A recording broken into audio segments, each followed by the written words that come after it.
going to be pretty good at the end. How are you? I got 5 o'clock. Nice to You. see you in person. It's in the 12 o'clock. Yeah. President, could we go through the norms before we get started? Sure. Could everybody take a norm and read it? Remember we had talked about this during our training. I'll read the first one there. If I can see it. Actively listen to all perspectives.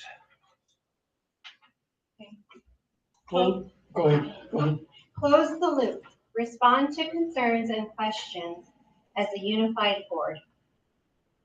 Model the professionalism we expect from all members of the district and community. Customer service orientation. Assume positive intent. And I'll read the last one. Be positive and responsive. Thank you. I'd like to call the regular meeting of Cobre Board of Education into session. It is 5 o'clock. Please let the minutes show that Mr. Molina is out on a fire. And he said that if he was within phone range, he would call in, but it was very doubtful. Please stand for the pledge.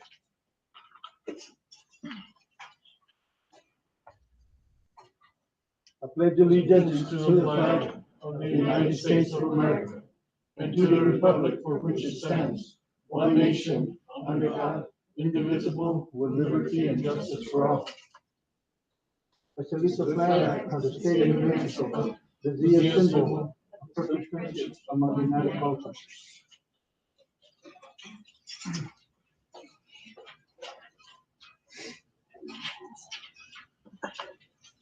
At this time, before we go into action items, Mr. Spalletta asked that we move item 3A up so that we can listen to Mr. Stone. Mr. President, I have several other ones to move on. Okay. If we could ask, so Mr. Stone, if we can move him above action items as 3A. And item 2E is not an action item, so if we can move 2E to 5D. That's the new auditor proposal.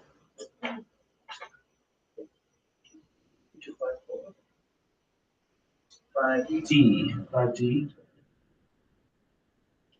And then,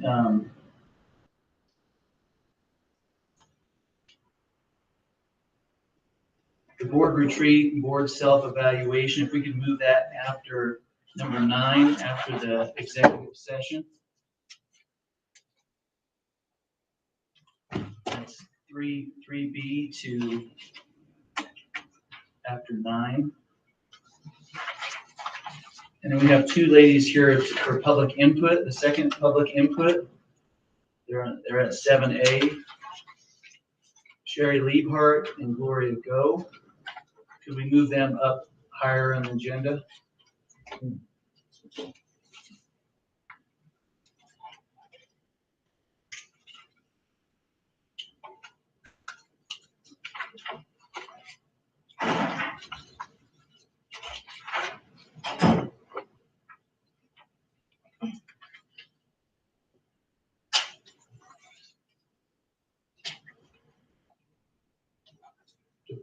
Should we move them to 4, to the other public comment area? I think we should move them after Mike Stone. What do you guys think? I think so. I think it should be moved as an agenda into the agenda. Well, you can't do that, but I don't understand why this isn't an agenda. Maybe just item. the A, move the A just to under Mike Stone so that they can present after Mike Stone. And then we can still leave the 7 public input. So move those 2 after Mike Stone? Yes. Okay. Safety Okay. and security. Okay. Are you guys okay with that? If you'll ask for a motion, we can do that.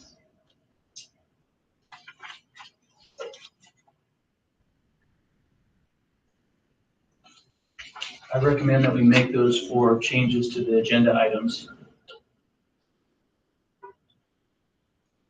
Further recommendation, is there a motion? Motion by Mr. Guadiana, second. Second. Second by Ms. Murillo. Any questions? Call for vote. Mr. Guadiana. Aye. Myself, yes. Mr. Cordova. Yes. Ms. Murillo. Yes. Motion carries. This is the Mr. Stump. Yes. I'm here to request, and basically what I will tell you guys is the audit report's late, but it's going to be finished this week. After April 15th, I've had significant issues, in all honesty, related to my sister. For one thing, she has had distinct problems with her knee. She had it operated on twice. She's still running with infection in it. We're spending significant time in doctor's offices. She's widowed, so I'm it. Second of all, I don't know exactly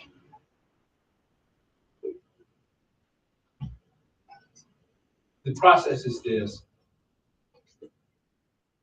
As soon as we get it ready, we will provide a draft copy to the school district. At the same time, we will submit it to the state auditor's office. And they have to go through their approval process. Once it's approved, now the approval process is a two-part process. They'll send us an okay to print, then they will send us an approval to release the audit. But understand that unless you guys request a waiver of the 5-day waiting period, that from the date of the release letter, it'll be 5 working days until that report becomes public record. So if it got released today and somebody asked for it tomorrow, you can't do it because it's not public record, okay? Unless you ask for the 5-day waiting period, okay? That's the basic process of where we're at. We're gonna get it done and get it out as soon as we possibly can. A little short-staffed, right? People out on European vacations for 2 weeks that have been planned for 3 years. I apologize, but I'm getting, and that's basically all I have to say, except, if you guys have any questions, I'll be happy to answer. What, if I can.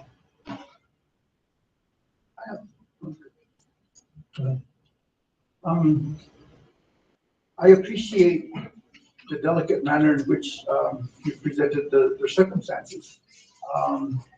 But had we had everything in order before November 11th, vacations wouldn't have gotten in the way. Even the things with your sister wouldn't have gotten in the way. So I would like to acknowledge and find out more about the circumstances in November. What was it that was, I've read the letters that have gone to the state auditor. And did we require additional help? And did we try to attain additional help in putting the data together for you to be able to audit? I think there was some discussion of it, but to be honest with you, I wasn't privy to it.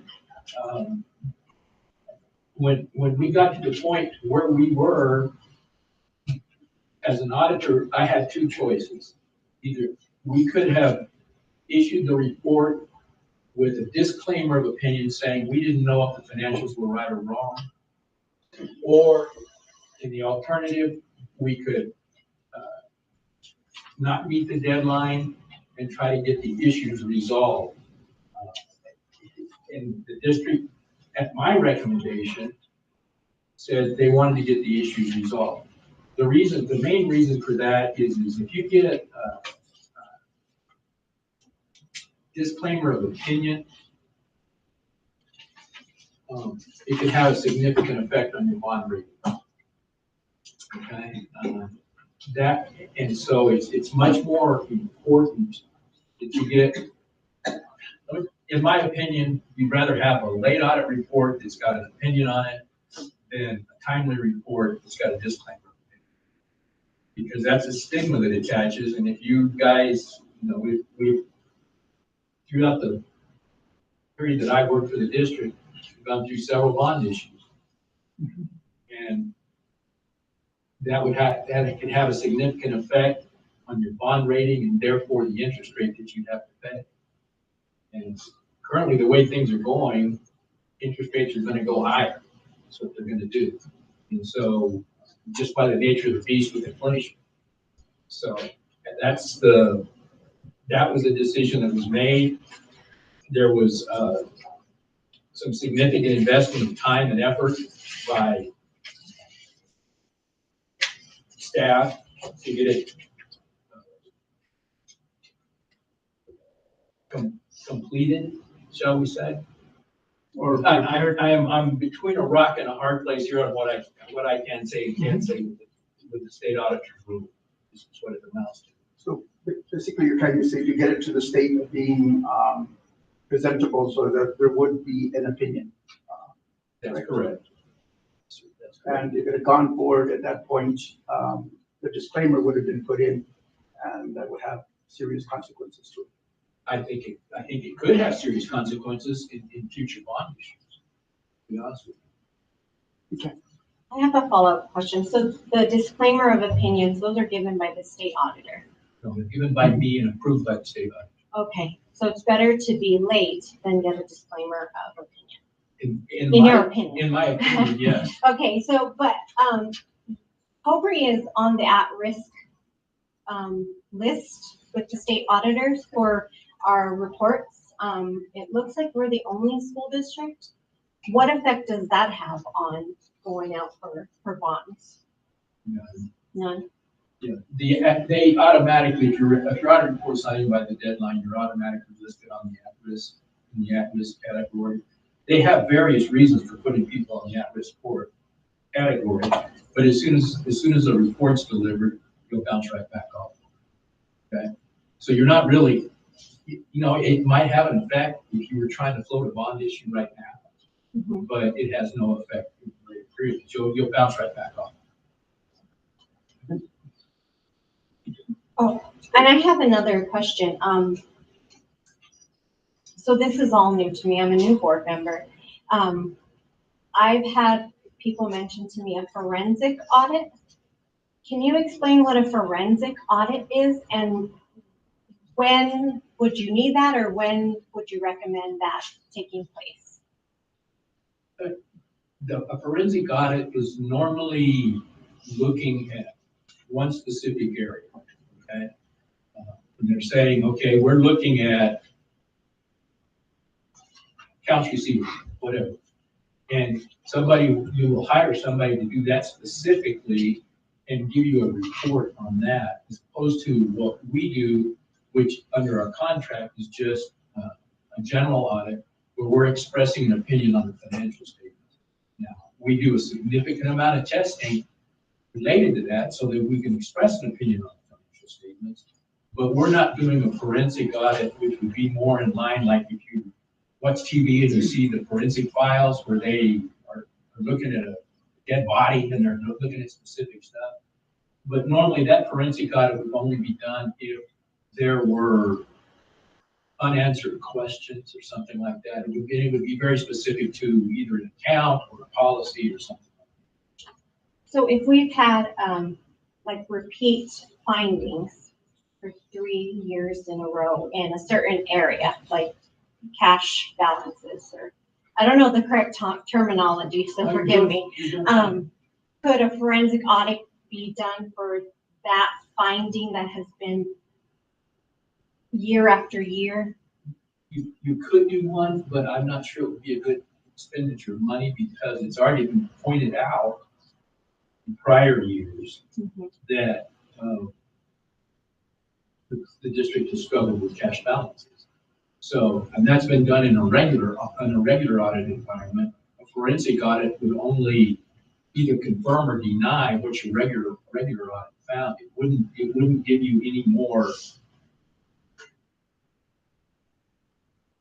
indication of why, or it wouldn't give you an indication of how to fix it. So a forensic audit would be something, it's normally very specific. If you're looking at you're worried about payroll, so you're looking at time cards, okay? We're doing that because when we do an audit, we do selective testing. We don't test 100% of everything. Normally, if you do a forensic audit, it's for a very defined area and 100% is tested. Thank you. The remaining question I had was, the state has adopted new rules regarding their authority to basically disband school boards. And that if we've been on this list that's at risk list since November, was it 15th? November 15th. Do you have any sense as to whether that would put us in an area where the state might want to step in because of our allowing the condition to be the way it is? Well, that's a little bit out of my area of expertise, but normally when you're seeing school boards disbanded, it's more in line with the fact that they are going against PED regulations or going against laws as opposed to just having a late audit review.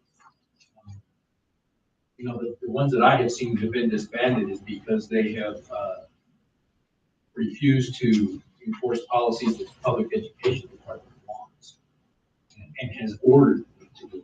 So I don't think that, in all honesty, having a late audit report is not great, but it's not something that I believe would require a disbanding order, or even an indication that they would want that.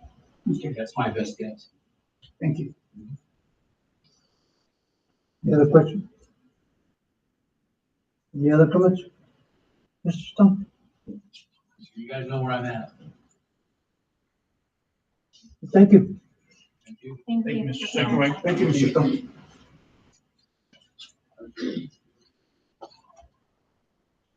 Sherry, Thank you.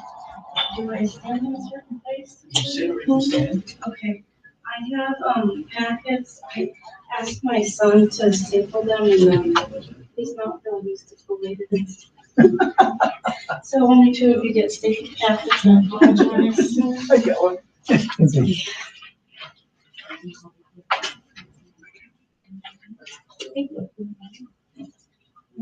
anybody else who's working on the training and orientation for substitutes?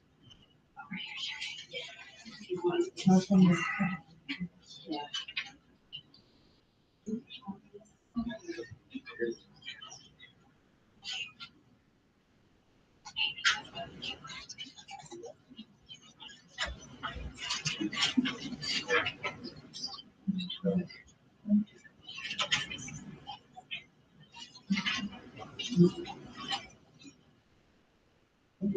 So the reason why, my friend Laura and I decided to come is we're out of the loop, with communication because we're substitutes with, what's being planned for making schools even safer than they already are because of the school shooting.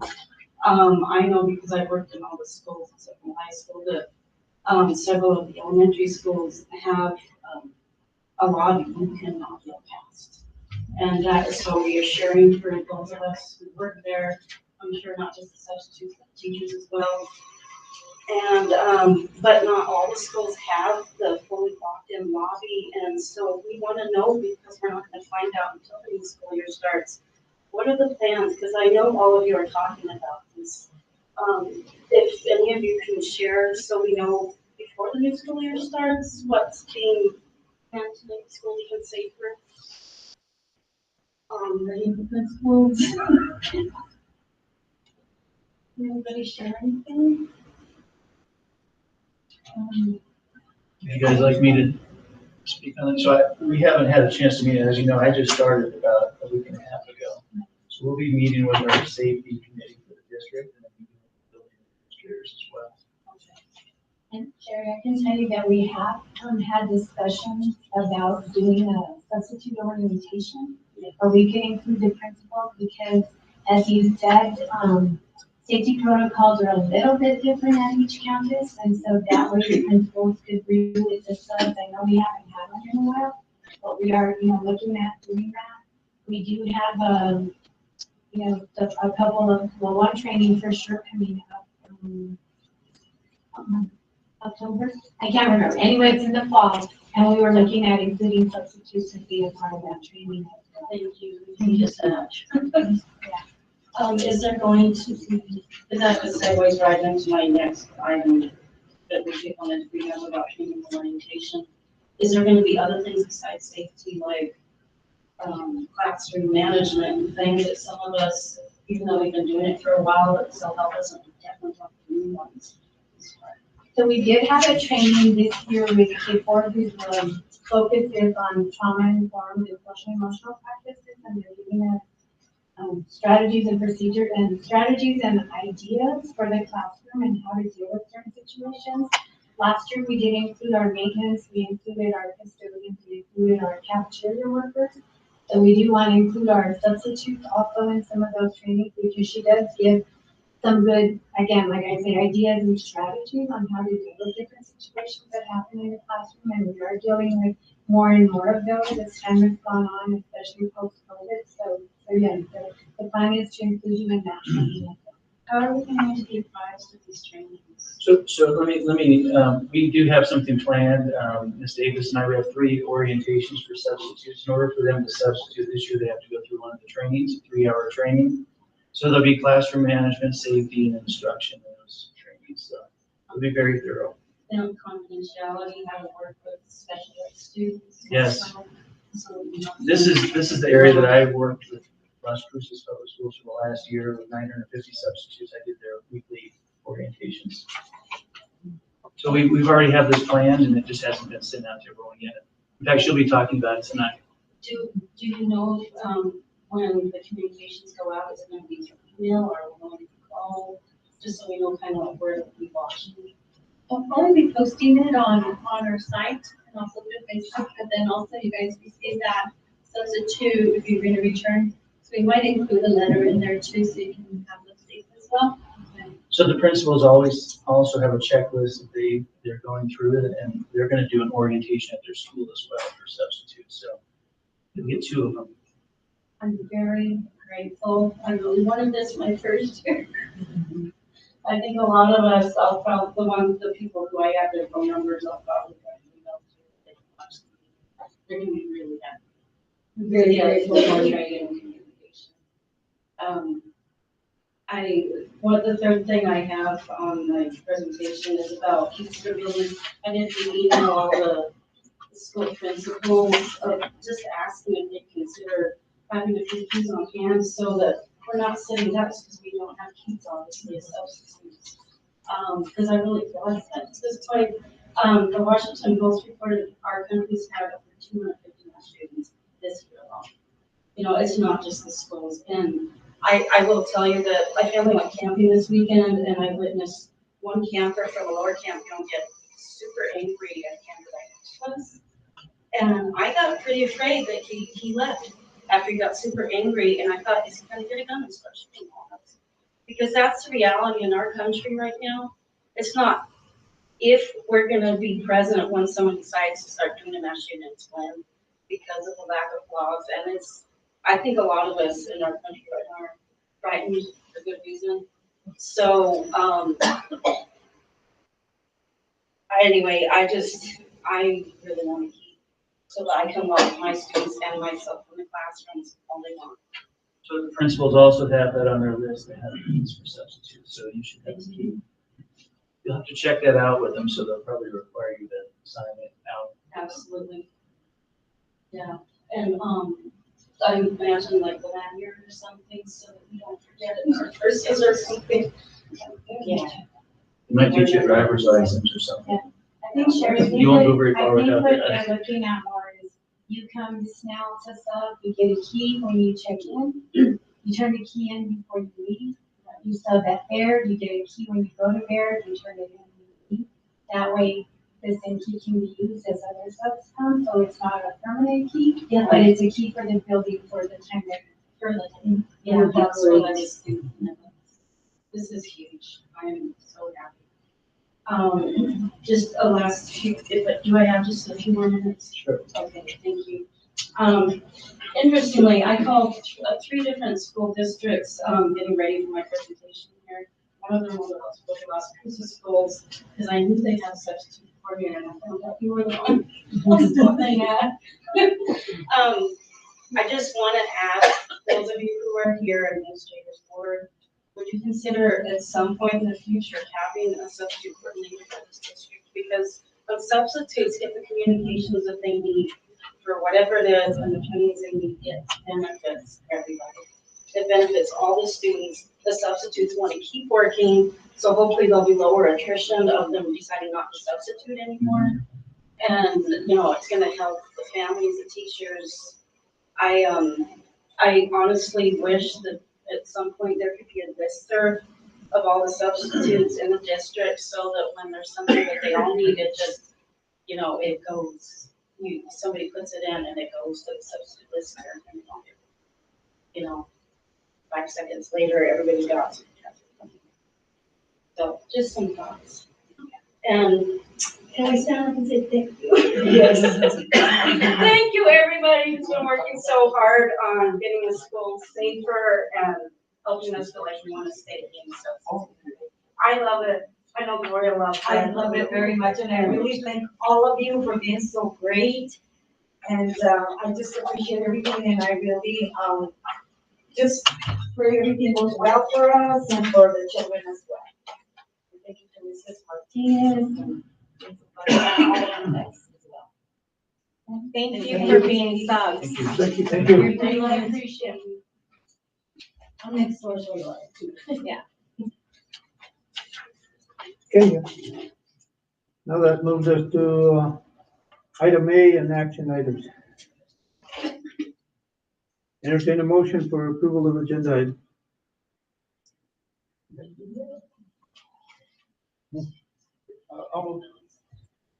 Motion by Mr. Guadiana, second.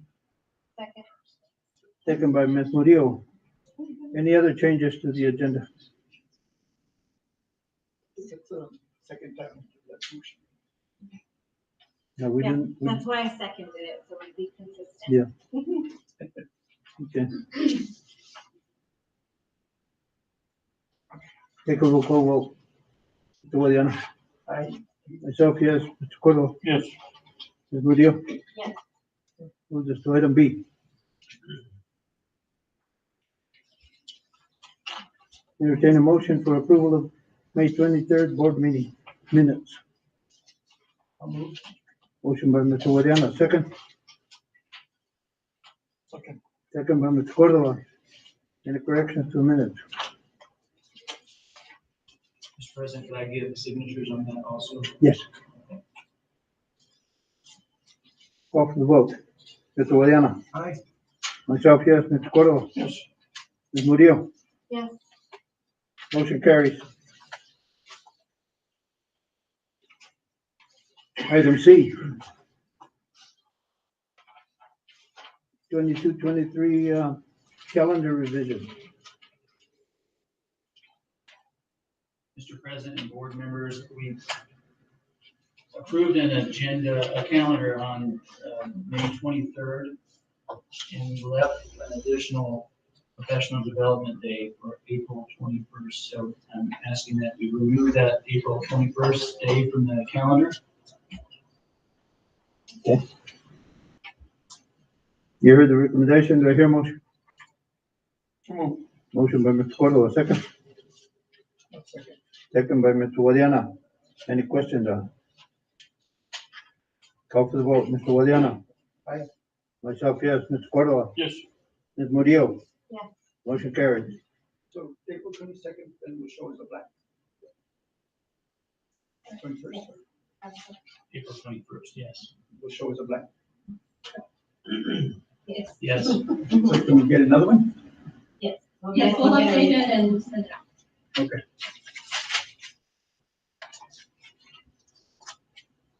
Okay. Move us to item D. So in your packet, there's a board meeting schedule for the next fiscal year.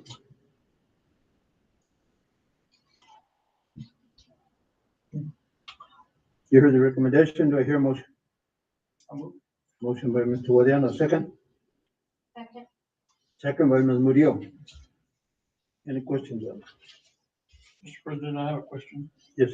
These dates are all Mondays? And the meeting time will be what? 5? I think so. That's for right now, but on here it doesn't. It should be all Mondays. We have a normal meeting time of 5, right? It's in our policy that way. Yeah, Yeah, I just wondered because I It's didn't in see it our on this. it's in our policy that the meetings start at 7. 7. Yes. Well, and that's something I would like to talk about too, because we are revising the 100 series, which the meeting times are on. And we meet twice a month, and no other district meets twice a month. Is there any way we can reduce that to once a month? Or maybe have a work session? Because when I was pulling up agendas from other districts a couple of months ago, I don't know what I was looking for. I noticed that they all only meet once a month. I know that we used to meet once a month, but we didn't leave here till 1 o'clock in the morning. So And that's could why we we changed it. incorporate a work And that's why session? we changed it to twice a month. And I think they call, at the beginning, they called it a work session, but then after that, I don't know where it changed. And then what we were doing is we were meeting here once a month and we were meeting at different schools once a month. That's what we were doing. So I don't know. My recollection is different. We were meeting once a month, and once COVID hit, we had some serious concerns about, how we were responding, and we wanted more updates, we wanted more information. And that's when we went to 2 meetings a month. Now, we were at 2 meetings a month way before that. Before COVID. Because we were meeting two meetings a month when Vicky Smith and Corina Rivera and all of them were here, we were meeting twice a month. Yeah, but when I got here, it was once a month, and then it No. changed. No, we were still 2 a month. Since you've been here, we haven't changed from 1 to 2. I know during COVID, you, Mr. Mendoza, brought a proposal to the board to meet once a month, but at that time, the board was concerned with all the things happening with COVID and wanted to keep it twice. Mr. President, should we talk about this during our retreat at the end of the meeting to? Sure. Can we table it? You had a question? I just, Mr. President and board members, I just wanted to say, you guys who are doing the revisions and the board policies, so when we get there, we can have that discussion and we can definitely do it. Yeah. So should we table this? Because that's what I was. I have one more comment, Mr. President. At the time that we decided to go to the 2 board meetings, one of the meetings which was held here was called the business meeting, and that's when we did all the financial and all the approvals and stuff like that. The other one was at the schools, so that we could talk about what's going on at that particular school and kind of do a highlight of that school. And we went from school to school all year, and that's where we decided to do that. I would agree with the train of thought of just looking at this right now, getting it approved. Certainly looking at the policy is when it comes up, but the current strategy with the policy is that we won't put any of the policies as approved or in effect until we get all of them done at one time. So that's not in the near future. So going with what we have now and with the way we're doing it now, I think is going to be about the only way we can do it. That's a good point. So what are we gonna do with this one? He's he made a recommendation. If you call for a motion, I would be happy to motion. Any other questions? Comment? Call for the vote. We haven't made a motion. You need a motion first. I thought we had one already. That's all we're discussing. Okay, yeah, you're right. Go for the vote. Mr. Guadiana? I'll make a motion. No, I We had a think motion. we had a motion already. That's why we were discussing. Call for the vote. Mr. Guadiana? Aye. Myself, yes. Mr. Cordova? Yes, Ms. Murillo? Yes. Motion carries. Move us to item E is not an action item, and that was moved down. Item F now.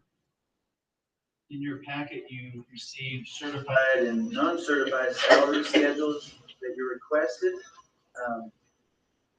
Our team put together a non-certified salary schedule and also a certified salary schedule, which the teacher portion was already approved with the budget back in April. Here's the recommendation. Do I hear a motion? I do want to add one thing if I could. Sure. So there was a food service supervisor was left out of the food service schedule. So that I put on your place there with your packet.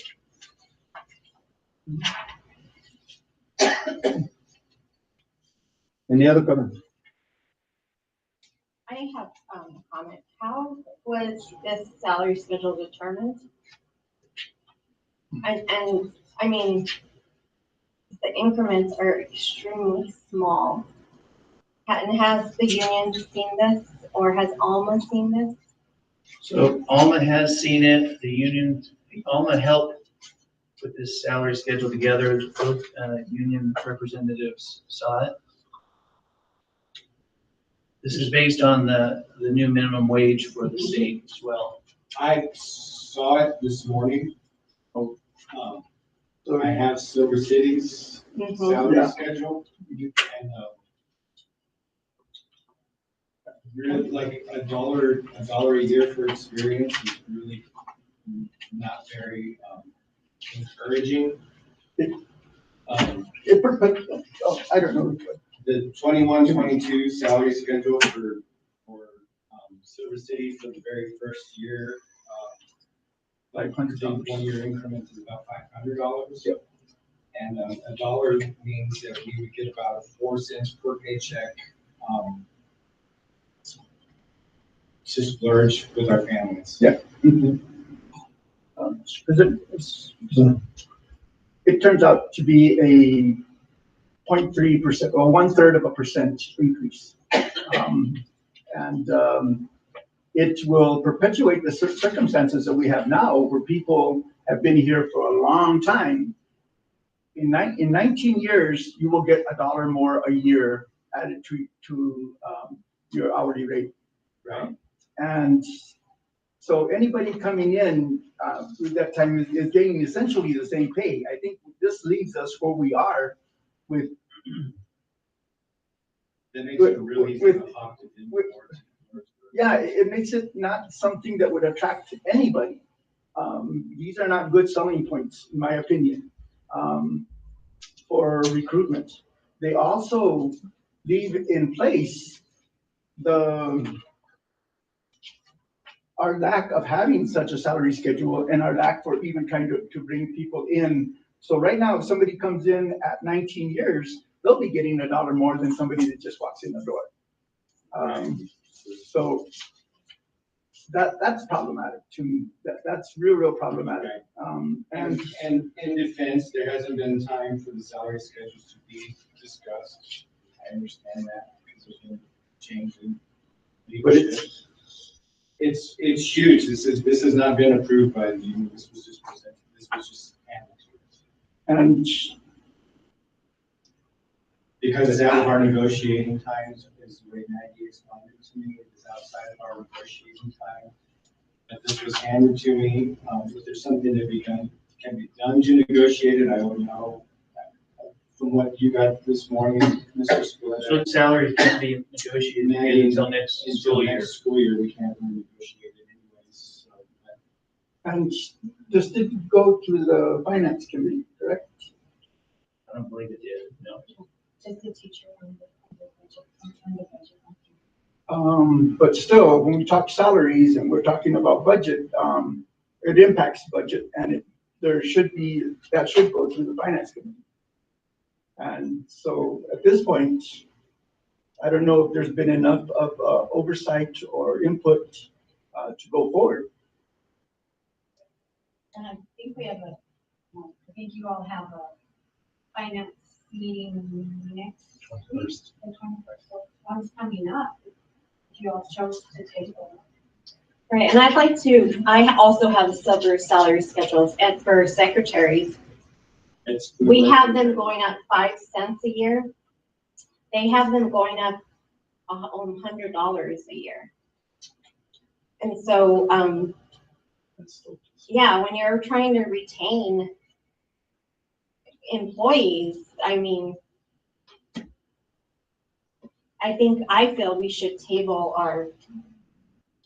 these salary schedules so we can have more discussion. And I know right now we're just discussing non-classified, non-certified, but you brought up teachers, the teacher salary schedule. And I was looking at it, and if I started next year out of college with my master's, I would make $3 more a year than someone with a bachelor's. $3. Most other districts are $1,000 more for a master's. The steps that we're doing here, we're doing them by $1. All the other districts, and I think we've done it in the past as well, $500 for the increments. So I have called several districts on how they were doing that. What a lot of them are doing is for level 1 per year, it's $25. For level 2, it's $50 per year, and for level 3, it's $75. So a lot of the districts are doing that. And they're all the same. You mean as it goes down? Yeah, so if you're level 1. Okay, so I'm talking about going this way. Oh, okay. Going this way on salary schedules, they're usually in $500 increments. So last year, when I was a level 2, in this district, I would make $3 more than somebody with a bachelor's degree. That's just a year. That's a slap in the face of the teacher. It should be at least $1,000 more, $1,500 more. So I don't know where these numbers came from, but it's not okay. And I know the U.S. Secretary of Ed had a speech on Friday, and it said, yeah, we can say we appreciate our teachers by giving them donuts and saying Happy Appreciation Day, but we really need to show our support with our wallets. And in addition, that doesn't create an incentive for people to get higher levels of education to become better teachers for our students. And that's a terrible vote to miss as a voter. We need to create an environment where we're striving to get the best education we can for our kids. And this doesn't provide any incentive for teachers to invest, and it's a cost for them. A substantial cost, and not reap a reward that even compensates for that cost. So I think this needs a lot more work. And in addition, I'd like to add that I'd really like to see the administrative salaries looked at in terms of where we were 4 years ago and where we are now, how we got there, and see what we're going to do going forward. If we can't change this year's, certainly a discussion about next year's. We can bring this to the finance committee next week to start. Can I maybe comment on that? President, members of the board, Dr. Spoleto. Of course, a lot of that's mandated by the state as far as levels administratively, but obviously we work just as hard as the teachers, and I know the teachers work a lot harder in some of other areas, but we are earning our keep as well. But the fact of the matter is, when you say you do the administrators, I hope it's because we're trying to strike some balance and not necessarily feel that maybe we have an advantage as administrators, because we do work hard and, put in a lot of time and effort to try to accomplish and provide and get things in order for our students to have a good, successful education. But again, a lot of that's mandated as well, with no pay increases based on experience along the way either. I've been at it over 30 years, and there's no pay increments as far as this year you get this much, this year you get this much. It's just straight across the board at the salary. So when I hear you say that, I hope it's in good balance, that we're trying to look at what we're doing is kept as equally as important to the district as what our teachers are doing, because obviously as an administrator, our school is only as good as our teachers, and if they're not feeling up to par where they need to be, then performance will also show that as well. And I apologize for the inference being as broad as it was, and understandably, your interpretation reflects that. But I'm really looking to see where there's been changes in positions that have shown significant increase without any change in responsibility. If we've had a steady growth, that's not at all what I'm looking at. I'm looking at things that have jumped up significantly without a lot of change in the requirements. So I'm glad you brought that up, because I don't want to strike that paranoia into people that shouldn't feel that. Could we have a principal salary schedule? Because like Pat was saying, there is a minimum the state requires with the responsibility factor. That's It's in that the minimum. packet. Oh, It's in that packet. in here? Yes, it is. I Yeah, guess I it was with missed it. administration. A principal one? Mhm. I must have missed it. I apologize. I think it's important to note also that we have a declining enrollment, and we also have a large amount of salaries that are paid with grants too. So if we start giving larger raises and not thinking about the budget, then we could be in trouble in the future too.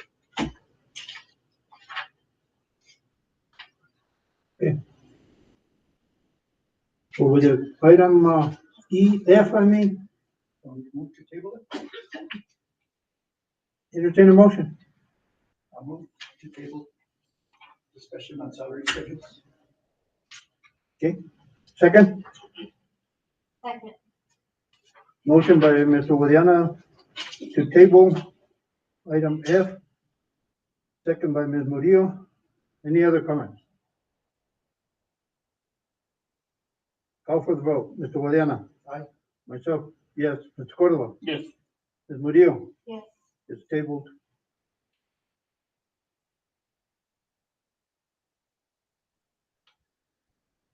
We did not give a time for it, so we just go on. He didn't say timetable. Table till when? Till the finance committee is ready to make, endorses the timetables and makes a presentation to the board. You'll have to, I have a question. So even though the union can't technically negotiate, do we still have you at the table when we're looking at salary schedules? I don't know the legal answer to that question. Okay. It's a public meeting, they can. That's, And I'm more than happy That's to our be fault. there, and not like to push for like huge salary increases, but to like come up with a reasonable increase on the salary schedule. I think your voice is very important.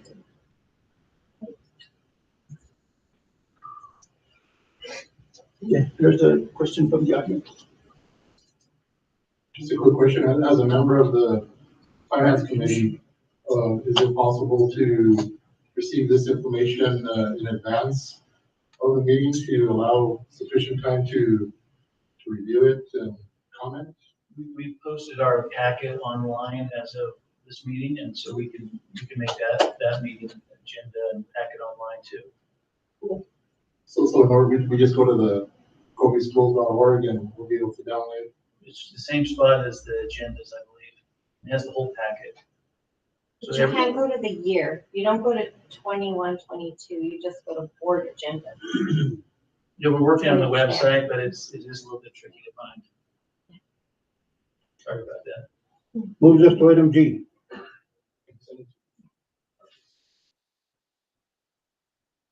This is the salary schedule for certified staff.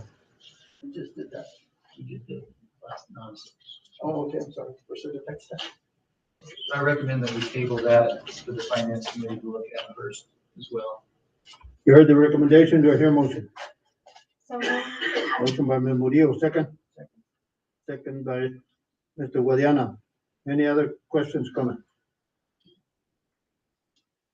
Call for the vote. Mr. Guadiana. Aye. Myself, yes. Ms. Cordova. Yes. Ms. Murillo. yes, Table till after the, finance committee gets a chance to look at it. H, In your packet, there's a resolution and I'm reporting for Mr. Peru, who's out today. As you know, there was a drainage problem at Central Elementary. So this resolution is a joint project with Department of Transportation. The total cost of the project to fix the install drainage material and fix the current drainage problem is $32,300. With this resolution, our matching share is only 25% or $8,075. So I'm recommending that we approve this resolution to get the grant funding started for this. you heard the recommendation, do I hear a motion? So, Motion by Ms. Cordova, second. Second by Mr. Guadiana. Any other questions? I have a question. How did you come up about the $32,000?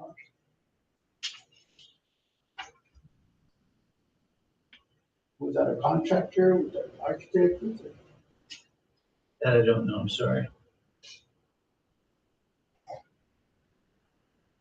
I don't know, I can find out. And this is for that pond area that's right next to the school, just north of the school? Yes, So is that gonna go like under the street? Is it gonna drain under the street or is it gonna? we're just gonna go through under the street, yes. George, do you have some information on this? No, I don't, I mean, but I've heard of the project, but, I mean, in my I think that's opinion- what Mr. Peru said at one time. it's been reported in the report meeting. Not just, there was no dollar figure. Oh. Being that we were on Funding the, Right. I can get more details and present this at the 27th meeting if you'd like. There's a thing on that, pamphlet that came here in our board packet. It is done by the funding supervisor of the New Mexico Department of Transportation. This is all that I was given as well, so I didn't give much explanation. Any other questions? Call for the vote. Mr. Guadiana. are we approving it? I voted no. I would rather table this, recommended. Myself, yes. Ms. Cordova. Yes. Ms. Murillo. No.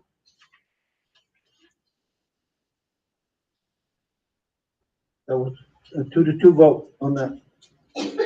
I would like to make a motion that we table this, You already voted on it. but it was not successful. Well, It doesn't make it, any decision needs to be made by a majority. Absent the majority, the decision is not made.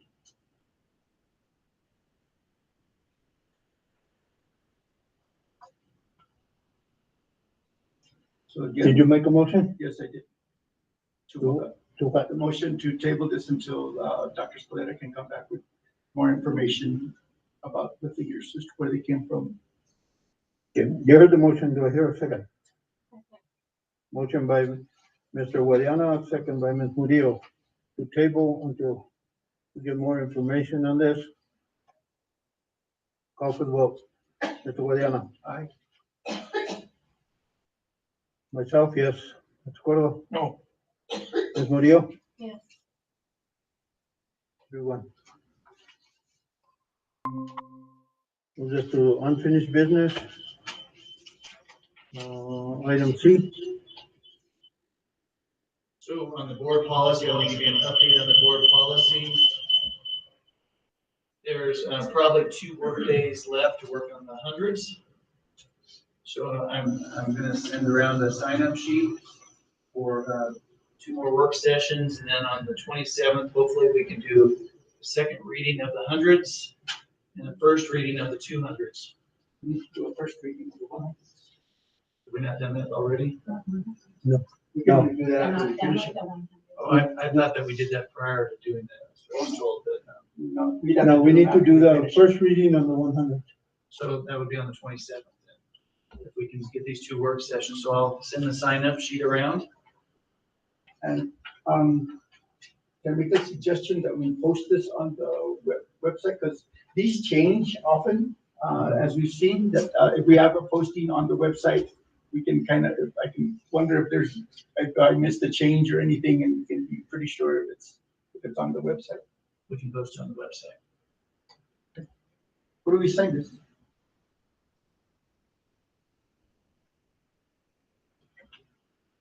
Just initials, I guess? Okay, sure.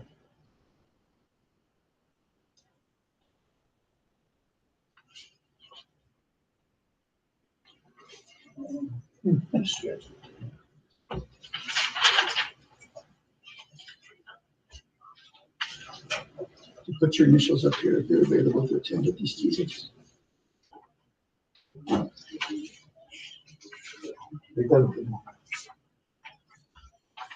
Okay.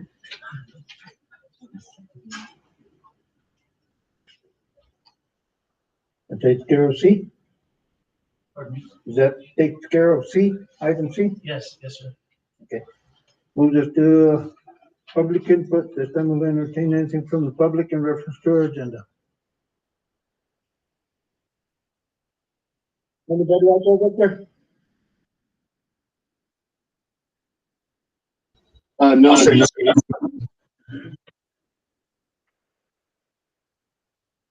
Somebody in here? Okay, we'll just do new business.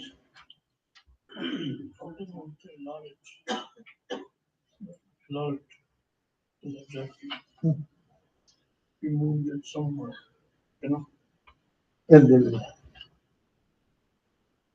No, Jackie, where did he move it to?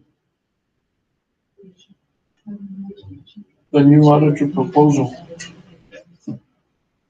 Just a little more. It's gonna be 5D. Would be 5B.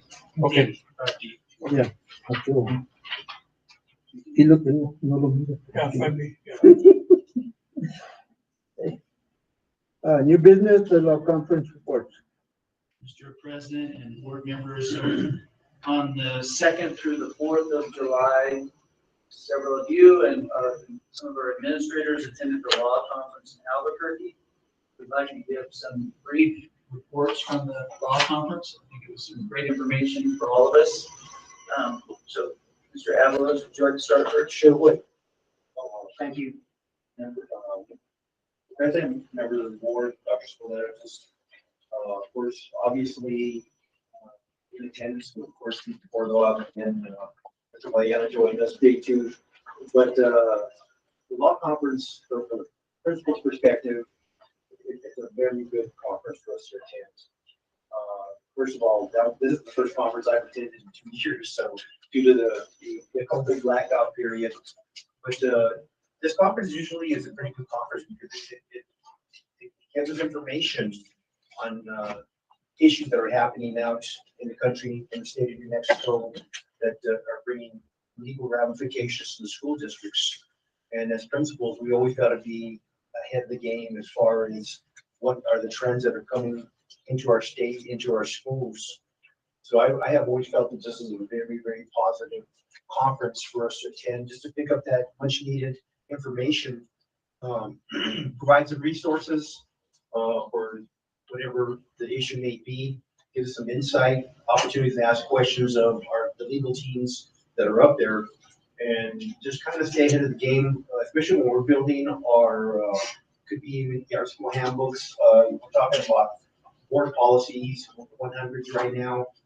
These are those things that lead into making sound decisions that are going to allow us to be able to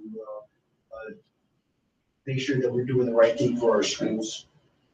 The area that I covered, of course, we attended several sessions. Mr. Costa was with a few, Dr. Spalletta, I know Mr. Benuri attended a few different ones, kind of spread out just to kind of cover those areas that really affected our areas of within the school district. I covered the one that was called Restorative Justice. It was presented by the Palms Associates. Of course, Palms is one of our main, that creates a lot of policy support for us within the schools, safety factors, things like that. And this team is actually the ones that we saw was a team that had already come to Snell Middle School earlier this year. We brought them in to give us an actual a session on restorative justice. And of course, what restorative justice equates to is that it is a type of a discipline that kind of goes away from the old zero tolerance type of punitive punishments or that way students have an opportunity to engage with the people that are actually disciplining them in a more positive manner. They create relationships. They have an opportunity to be rewarded even by those same people. A lot more rewards, a lot more one-on-one communications to make sure that there's a gauge of how they're doing through the course of the year. It's not just, you did it, you're busted. You know, it works up as like a staircase kind of situation, a scenario, which allows the students to be able to see where they're at on every given day, every given week, and with reinforcement for whoever is making those, I would just say, I guess the modifications to their behavior. And, basically that's what we talked about.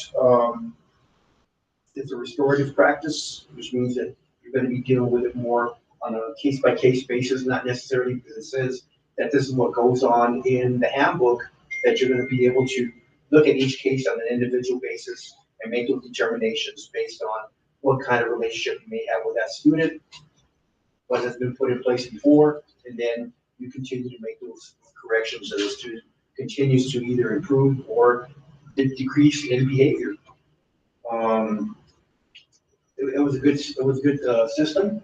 I know, like I said, we had them in here already before. It caused the teachers to have some good discussions on being able to look at the bigger picture, the student as a whole, and look at each situation on an individual basis with the students. And that's what the one that I covered. Of course, Mr. Costa was in there with me before, and when we walked in, we said, "Hey, we've seen these guys before. The same presenters." But there was a lot more questions that came from the audience across the state of New Mexico than what we had in our schools when they were here with us. Thank you, Mr. Yes, sir. So I also enjoyed the conference. Thought it was a great information. And I made a handout for all of you on the session that I really thought was beneficial. This was the New Mexico State legislation 2022.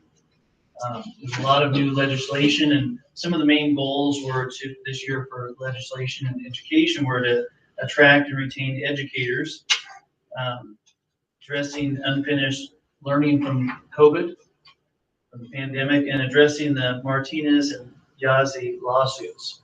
So those are kind of the goals of the legislation for this upcoming school year. House Bill 2, raising salaries. House Bill 73, allowing retiring teachers to return to work after 3 months instead of 12 months, how it's been in the past. And then SB 140, the Opportunity Scholarship Act, basically paying for tuition for New Mexico residents. I thought those were really big, but there's about 30 or 40 of them in this handout, and so I'll be sharing this with the administrative team. We'll be discussing it even more. That's done in a print. No, I put it on your table today, so you should have a current copy of that. Okay. And then, Mr. Cordova, do you want to talk about what one of the sessions you went to? Sure. enjoyed the conference like I always do. There was a lot of different sessions. And I briefly attended one very good one on audit. And I attended another one on where should the money come from for maintenance, repairs. And mainly what they talked about was SB9 or a bond. But really what I want to talk about is I'm not going to talk about any one in particular, except for I want to talk about what we talked about in the board of directors meeting. There is a lot of changes coming out. The first change that talked about was the membership dues have been frozen since about 2007, 2008 for all the school districts. And currently we're paying about $3,598 a year, and we should be paying about $4,151, which is about $553 per year more. Now, this was brought out because they want to put it on the table to talk about it next year. And there's all the school districts, and there's a breakdown in here of all the school districts of what they would have to pay and what it would be like and everything. So that's probably up and coming for next year in the sessions. The other thing that I did, we attended the scholarship luncheon, and I've got the pictures of all the recipients for the state of New Mexico. As you know, there is 8 regions in the state, and we're region 8, and they had all the scholarships for a total of $1,200 each. And this year we had a student from Animas, Naomi Kimball, a student from Deming, Melanie Jurado, and a student from Silver City, Samantha Jones. They all got that. Now for next year, those schools will be ineligible to put in for the scholarship because they're the ones that get it, they can't put in the next year. And each school is able to put in one student. And we have been asked before if I'm going to pass these around if you guys want. If you happen to, maybe in our region, there will only be 2 applicants. Could we take the third scholarship and divide it and give it to the 2 that, or the ones that are the ones that got it? And the answer has always been no. You have to have 3 per region. And if you don't get the 3, it goes back into the fund. And that is, it's posted on the website. It's up to the counselor and the principal of the high school to come up with a student. And it can be based on grades, it can be based on need, it can be based on whatever they decide. There's a list of there, but it's not a scholarship that has to go to for credit hours, or it's got to go for housing or something. It's for anything that the student needs to use it as far as scholarships. Okay, the other thing that was a kind of a big thing, and I don't know, I heard that somebody was going to talk about this one. It was a change. We got there, and the New Mexico School Board Association pays for 1 day trip, our miles, and our meals for that day. We had that form, and the form said 43 cents a mile. When we went to fill it out, they told us, no, do not fill it out. It was scratched off already. It was 53.8 mile, or 58.5, I guess, per mile. And then the amounts of the per diem also changed at $85 for 18 to 24 hours. In-state, $63.75 for 12 to 18 hours. In-state, $42.50 for 6 to 12 hours. $21.25 for less than 6 hours. The mileage went from 43 cents to 58.5. I don't know how this is going to come down to the boards, to the school boards in the state. But it said in there that, let me get it on here. It said that it quotes the statute for the state on how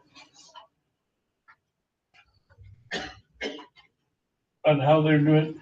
It says, on December 17th, 2021, the IRS service issued the 2022 optional standard mileage rates used to calculate the deductible costs of operating an automobile for business, charitable, medical, or moving expenses. Beginning on January 1, 2022, the standard mileage rate for the use of a car will be 58.5 instead of the 43 cents.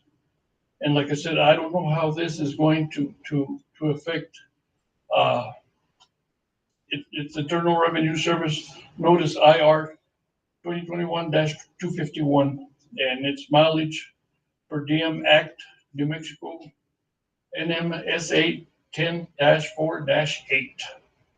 So I don't know how it's going to affect the schools. We're coming down on anything. I guess it's something that we are going to obviously have to talk about.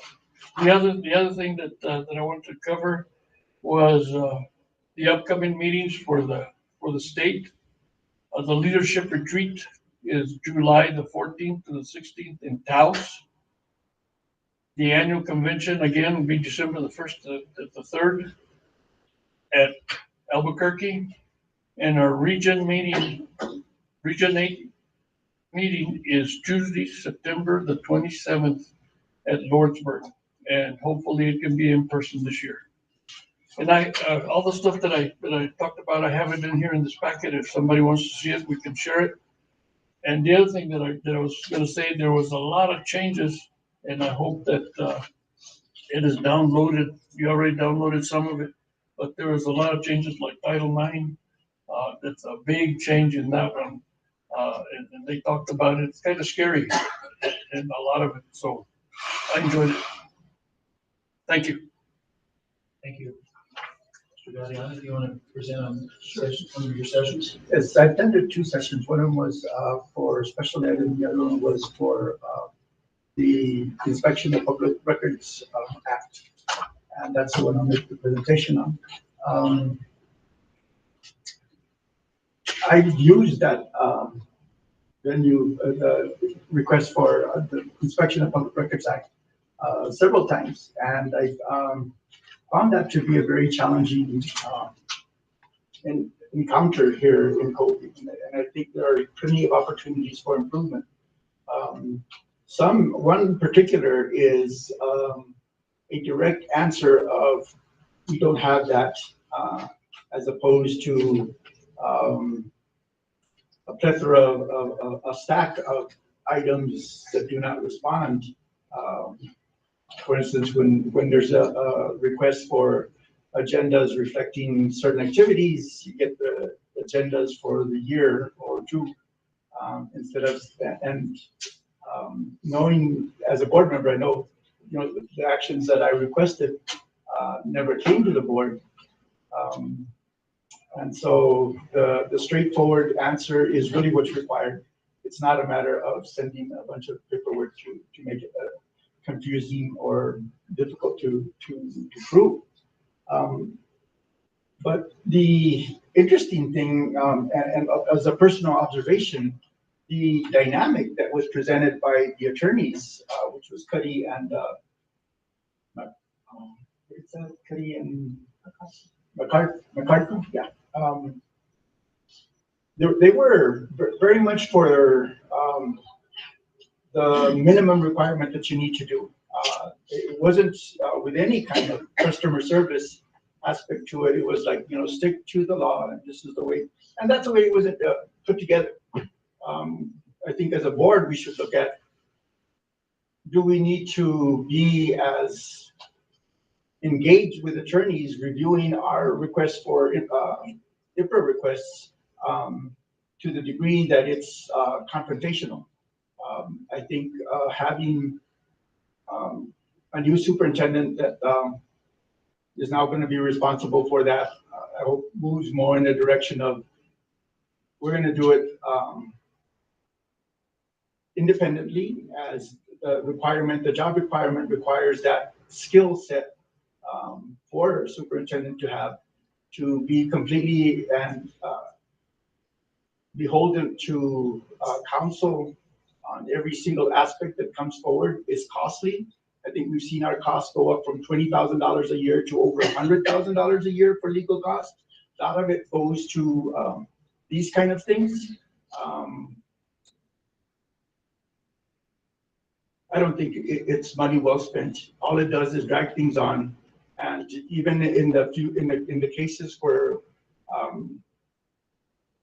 like I just mentioned, in terms of not getting a direct answer, that leads to litigation. And it's something that I would ponder, and certainly other people would ponder, and we should try to avoid that up front.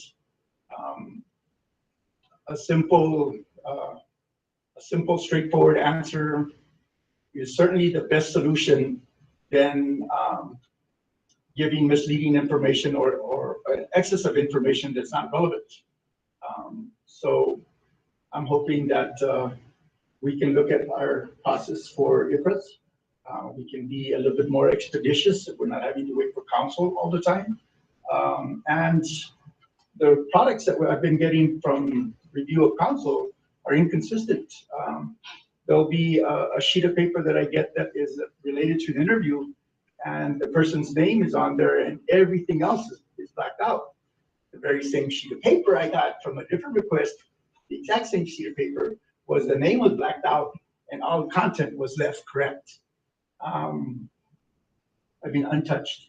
So I think the IPRA section is something that we ought to look at as policy, and we ought to look at it as a way to move forward with less litigation and more customer satisfaction. And I think that helps resolve this issue up front. Otherwise, we set up a contentious dynamic, and that's going to lead to the fruit of that. Thank you. Thank you. Ms. Acosta? Okay, let's see if I get this correct. Is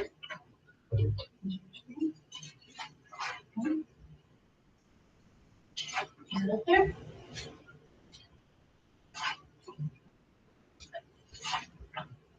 Sorry about this. Sure. She's on there. There you go. There? Okay.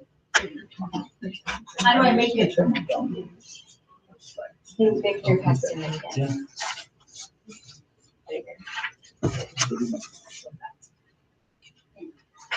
How do I make it bigger? Actually, take them. Yeah, how do I make the other one bigger? You need to pin the law conference. Do what? You see the little pin that's on the board meeting, you need to pin the law.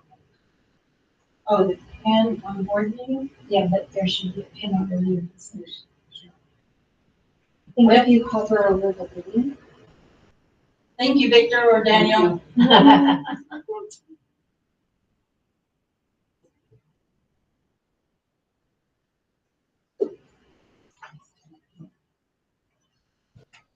What was that, Mr. President?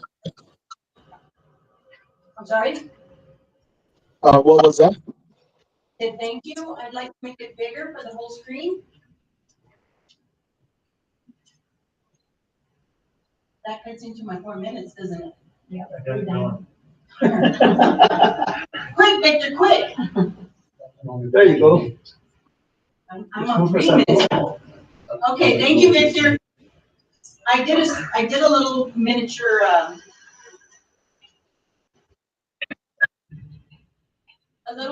slideshow because we, the board, and many of the administrators know what we went to. We know what it's called, but many other people don't. And many people watching, for the few that are right now, they don't know what we're talking about. So I went ahead and just did a quick little thing that said we went to the NMSBA conference, New Mexico School Board Association conference. It was the 2022 school law.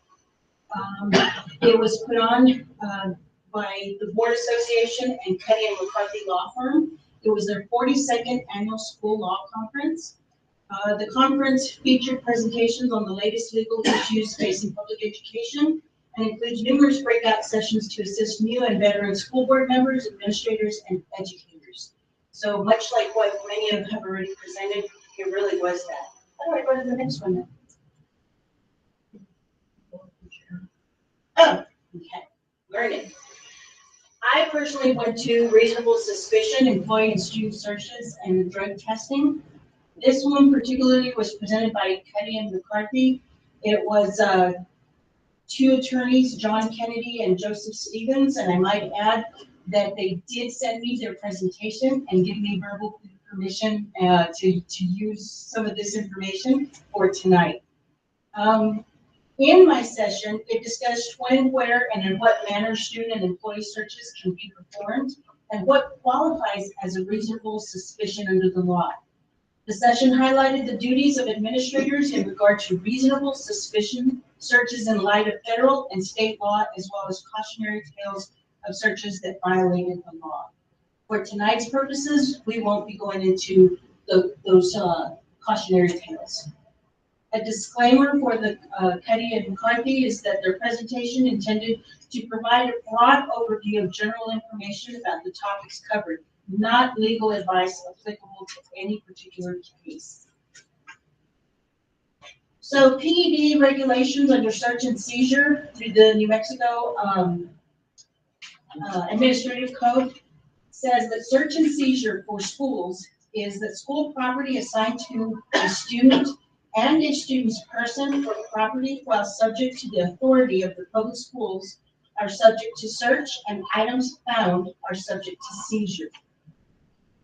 It also says that the notice of search policy, that it should be given reasonable notice, students should be given reasonable notice through the distribution of written policies or otherwise through each school policies on searches as the beginning of each school year, such as through handbooks, etc. It also states who may search. Certified school personnel, school security personnel, school bus drivers are quote-unquote authorized persons to conduct searches. When a search is permissible as set forth below, and I'll go through that.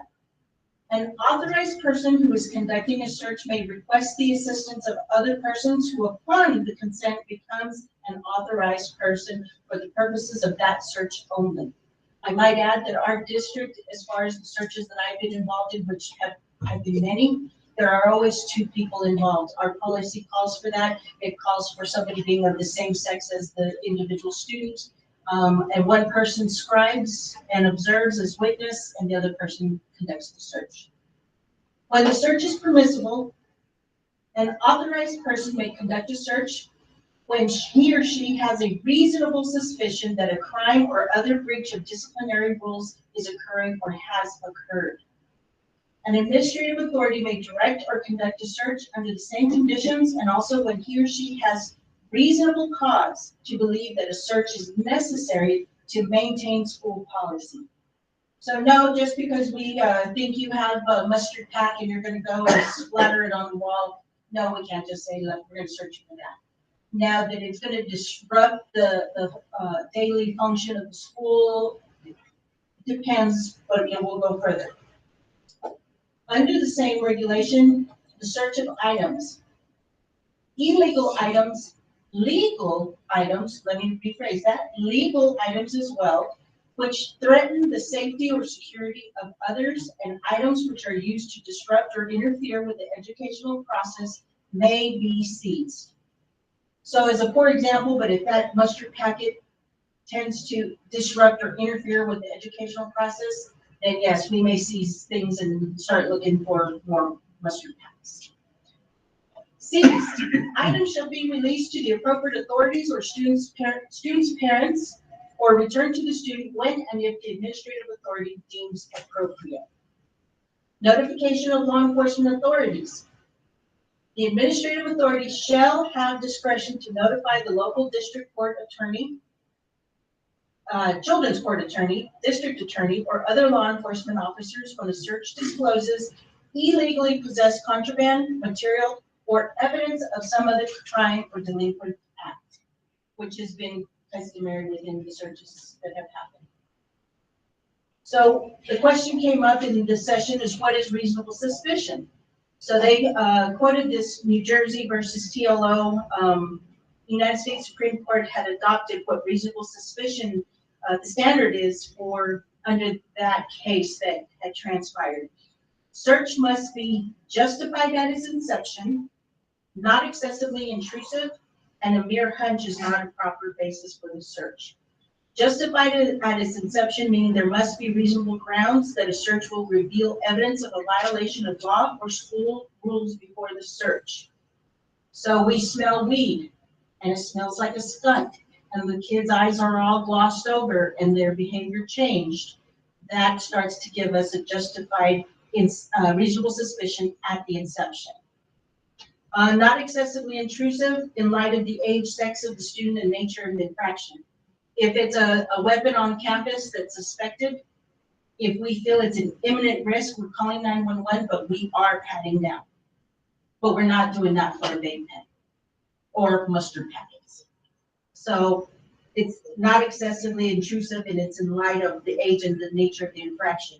And a mere hunch, I think little Susie could have a vape. Why? I don't know, I just sense it. Nope, that's not gonna cut it. We'll get into some pretty serious legal issues. Under reasonable suspicion, the New Mexico Attorney General's office has stated that school officials must have reasonable suspicion based on articulable facts, such as the student is violating or has violated the law, school rules, or school policy, and the search must occur during school hours or during a school activity. This I threw in there because I wanted you to see that the reasonable suspicion through the PED regulations is nearly identical to the criminal standard through state statute. I won't read it, but you can go in through and look just to the sites and see that it is actually pretty similar.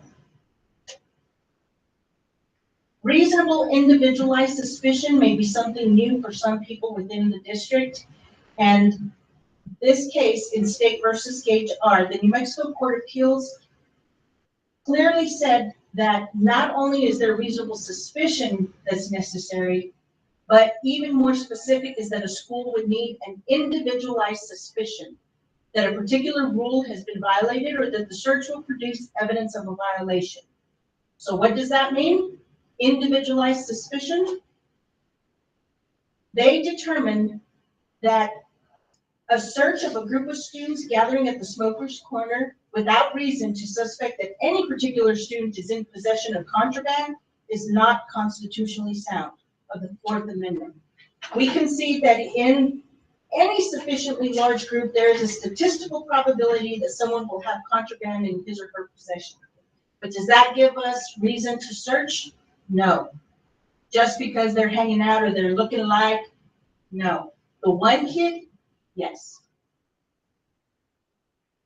Also, it is the view that the Fourth Amendment demands more than generalized probability, and a student's mere association with presence among suspected wrongdoers without more does not provide sufficient basis for a search by school officials. And that's it. That was mine, and I thought I'd do it in that form. Oh, sorry, I gotta quit sharing.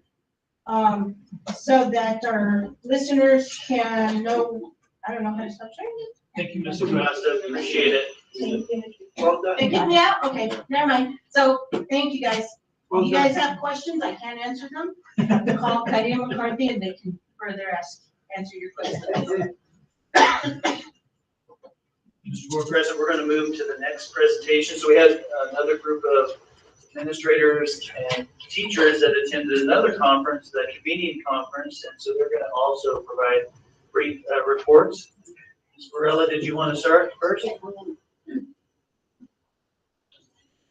We decided that everybody wants to stand up here together. Oh, okay, great. The training that we went to was the convening that was put on last week by the Literacy and Humanities Department. because we are at Circle and CLSD district, we were required to go up a day early. And we had to create a display board for a gallery walk. So this is the board that we took. We attended, it was a 3-day training. We attended some really amazing sessions. We had some really good keynote speakers. We also received the books of our keynote speakers. So the second day we had Hamish Brewer. He was dynamic. So we are trying to bring him to our district either in July for convocation or in January. I kind of prefer January because what I like to do is bring him in one day before so that maybe he can do a presentation for secondary students and then for staff the following day. So we are working on setting that up. We also had on the follow-up day, we had Doug Lamont. He's the author of Teach Like a Champion and his new book, Reading Reconsidered. We received that as well. And then the third day, we also have Denise Ide. Is that how you pronounce her name? So this book right here has some really good strategies and teaching tips for a lot of the rule breakers of the English language. So we are looking at purchasing these books for all teachers in 3rd, 4th, and 5th grade. And ELA 6 through 12, so that they can use this as a resource. The conference was really focused around structured literacy. That's what the state is really moving towards. So it also gave us an opportunity to network with other districts. What are they doing? How are they moving to structured literacy? We've really made this shift to structured literacy for K through 2. And we're looking at some things for 9 through 12 because we did purchase them a new curriculum last year.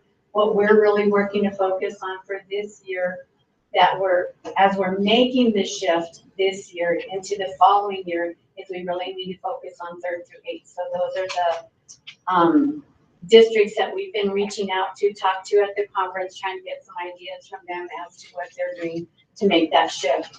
And the other thing is, prior to the conference, we had made contact with School Kit, looking at bringing them in to do some training for our district. We're looking at, what was the focus for 3 through 5 with them? Oh, accelerated learning. So we're looking at School Kit doing some training on accelerated learning for grades 3, 4, 5, and ELA 6 through 12. And then we're looking at them doing some disciplinary literacy training for all content areas 6 through 12, with the focus being on how to incorporate literacy into the content without giving up the content that you're actually trying to teach. So, okay. So I was supposed to talk about structured literacy, and no, I didn't really get that's into okay. it. So she said a few things that we did up at the conference. So the state rolled out structured literacy last year. And so our district has already been on board with that. And it's structured literacy is really a focus on the science of reading. And that is something that's really big. So the state has put in lots of money into really providing professional development for our teachers to understand the science of reading and what a child goes through as they're learning to read. So initially last year, we started out with a dyslexia training and dyslexia 101. Our kindergarten teachers are getting screeners at the end of their school year. Our 1st grade teachers are getting the dyslexia screener the first 40 days of school. And just really quick data and that I have, like from Curly, from us coming off of COVID, that COVID year that we were coming back, we had one that passed the screener from kindergarten, and maybe half in 1st grade that passed that screener last year. This year we had all kindergarten pass the screener except for one, and same thing in 1st grade, all but one pass the screener. So sometimes those are your needy students, the ones that have exceptionalities.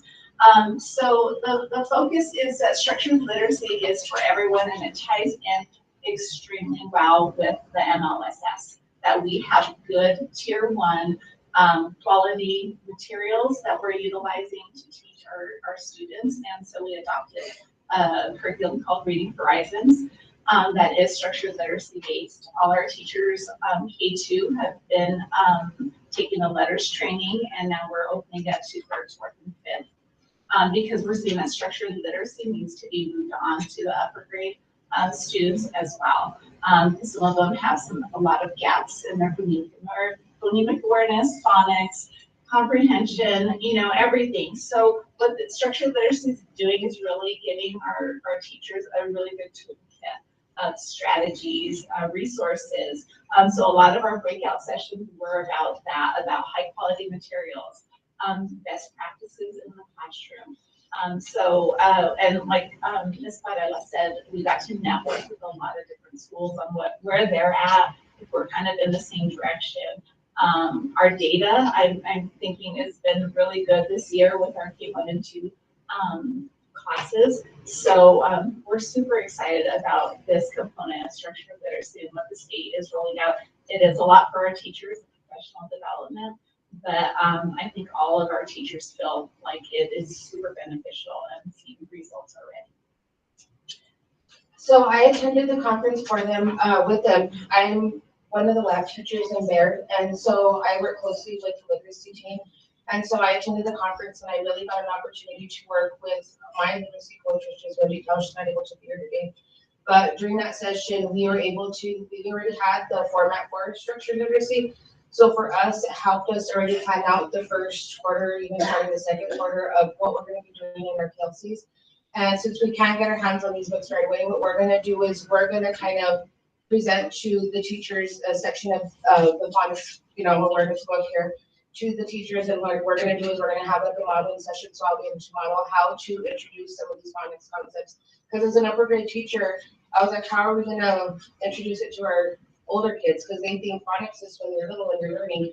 And for us, that we came out of college, earlier than later, that's what we were taught. That foundation is built, from first to third grade, and from then on, we don't have to worry as much about phonics. But I think with the pandemic, we realized that they lost out on a lot of learning time.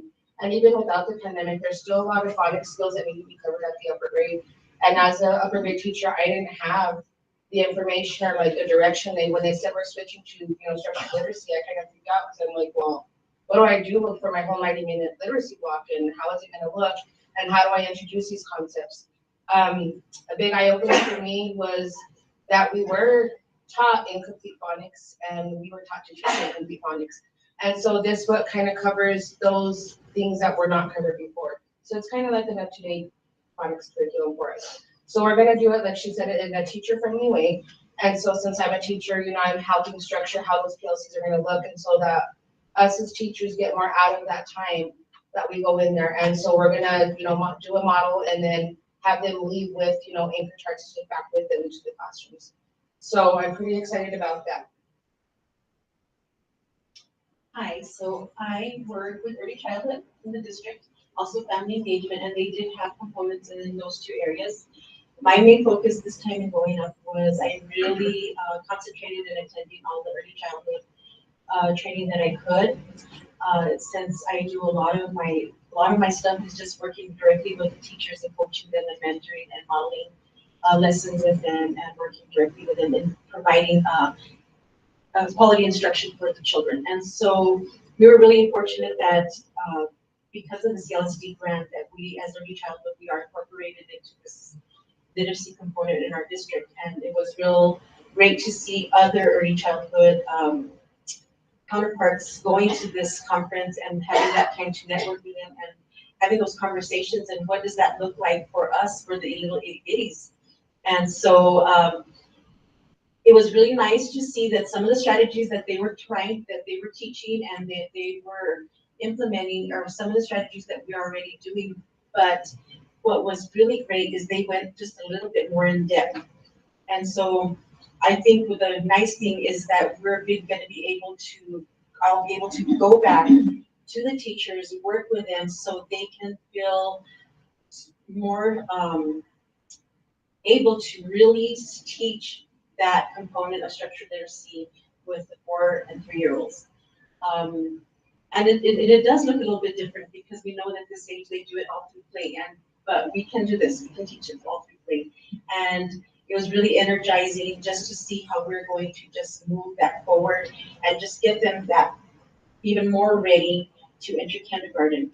Also, as in pre-K this last year, we adopted 3 new curriculums. Well, one full curriculum, which is 3 cheers for pre-K, and then we adopted 2 resource curriculums, and which was Hegarty and the Waterford computer program, which are totally immersed in structured literacy. So our pre-K classrooms are already getting those kids ready, and they worked really hard this year, and we saw really gains in our ECOT data, which is our assessment data that we do with our pre-K, BOY, MOY, and EOY.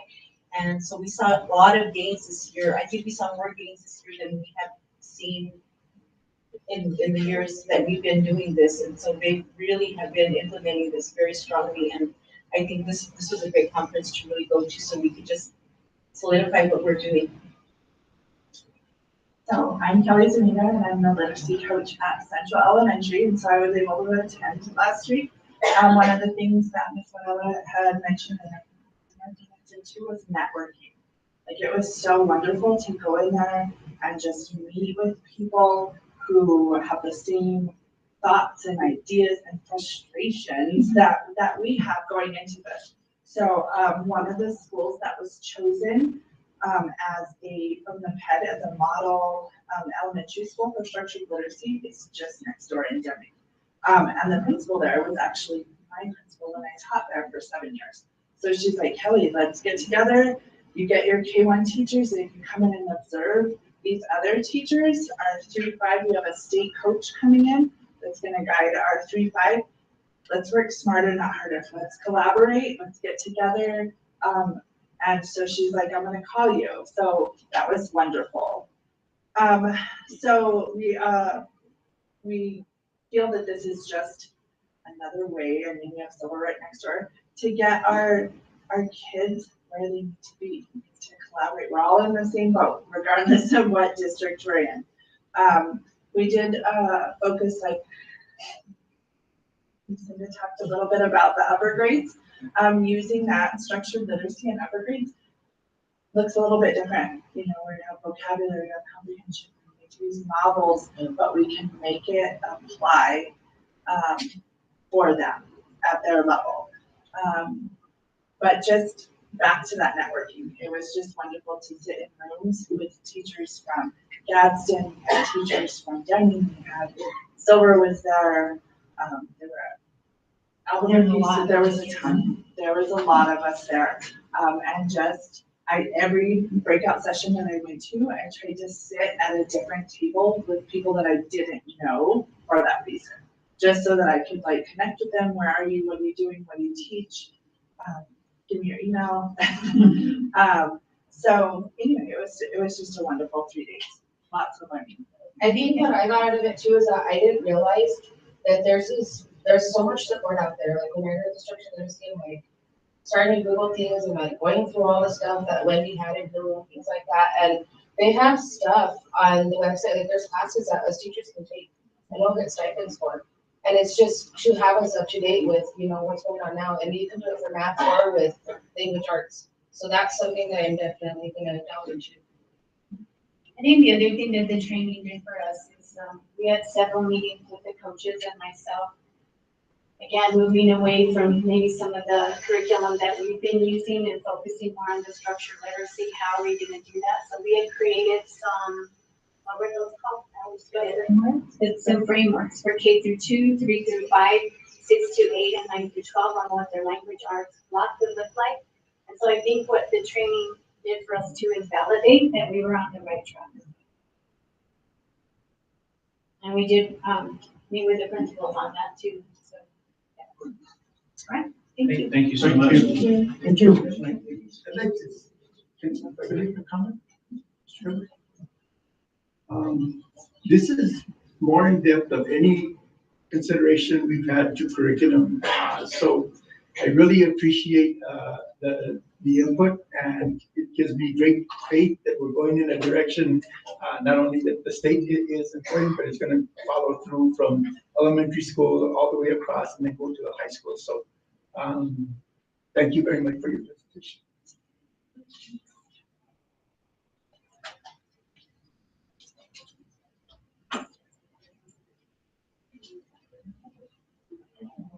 Okay. Mr. President, I'd like to, and board members, I'd like to give some information on an educational fellows report, and if I can get my screen on there like everybody else did, or let's see.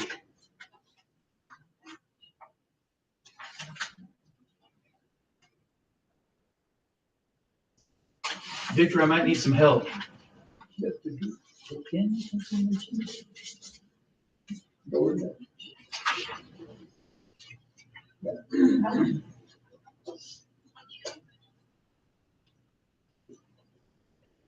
Oh, it's not that one. But, okay. I got it, Victor, now, I think.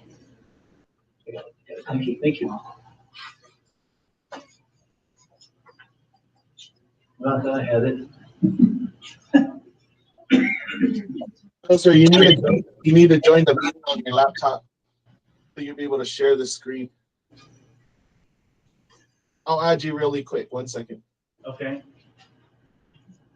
And then I think Victor needs to do the pinning. Doesn't Victor need to do the pinning? Yeah.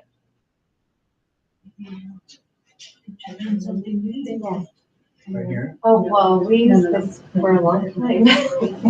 Google Meet. It's actually very beneficial at the end of time year to join this.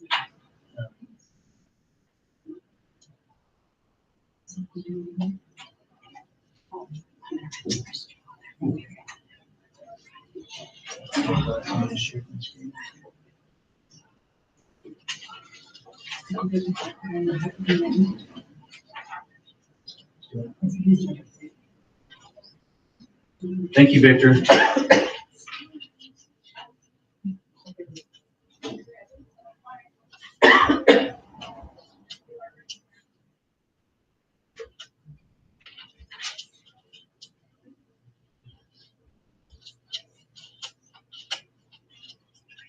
This is like radio or performance. Technical difficulties roll out for some time. Just like now.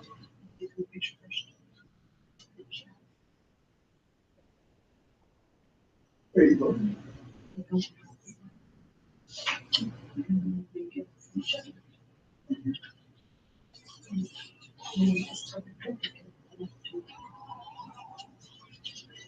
Thank you, Victor. All right, so I have a little bit of information to share. So prior to leaving Las Cruces, my neighbor, one of the directors, mentioned to me that she was doing educational fellows for the district. And I said, well, what is that? She explained that she applied through a grant through the New Mexico Public Education Department to get 30 fellows for the district. Move this out of the way. So I said, well, that sounds like something we might be able to use at Cobre. So I put an initial application in, and we were told about a week and a half ago that we were awarded 15 of these. So we're going to be getting more information here in the next couple of weeks, and hopefully Amber Romero, who's the project manager for this program, will be able to present at the next board meeting. So I just want to share what this means. So an educator fellow is a 2-year program managed by New Mexico PED. The program uses funds made available through the American Rescue Plan Act. That's basically to help kids recover from the pandemic. So its goals are to improve student-to-teacher ratios in small group instruction, targeted intervention, high-dosage tutoring, and one-on-one support. So it's meant to supplement what's going on in the classrooms already. It's also to create a new teacher-educator pathways for schools in New Mexico, along with the other things that the governor's doing for education. So to build a better educator workforce. So the Educator Fellows program will create opportunities for those interested in becoming educators in the districts. So it's going to help fund recruitment and retention. So what this means for the grant, that will be reimbursed for up to $32,500 per fellow per year for a total of 2 years of salary and benefits. So we've been awarded tentatively 15 of those. So about $480,000. So this also includes reimbursement of $4,000 in stipends, $1,000 a semester in stipends. So to help those fellows go to college, they're going to have to go to college while they're doing this position. And then it also covers background checks and licensing fees. So we haven't officially talked about this because we don't have an official award letter, but I've been told that we're going to get 15, and if we have more people, that we can possibly get up to 20. So anyone with a high school diploma or equivalent pursuing a degree in education that wants to seek a degree in education can apply for this. So we can make the parameters, but basically someone that's within 2 or 3 years of completing an educator program. So it's going to give them, the fellows are going to have some flexibility with their schedule. They'll have full benefits, including retirement and health, and the stipend that goes to help with college. And it's going to give them hands-on experience in our classrooms, but also help our teachers with smaller group sizes. And they'll get also coaching and feedback too. So that's the information I have, and I'm hoping that Ms. Romero will be able to come present to us and give us an award letter by the 27th, our board meeting on the 27th. Does anyone have any questions about the fellows program? And I gave everyone a handout on this too.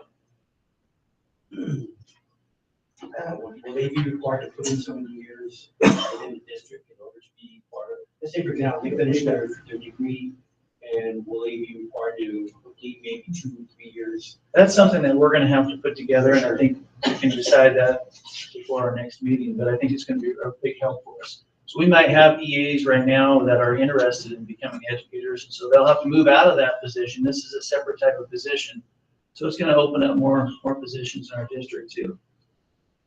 But it's basically $480,000 a year for 2 years. Should help. That's pretty incredible. I include benefits and everything. Yes. Right again. That's very.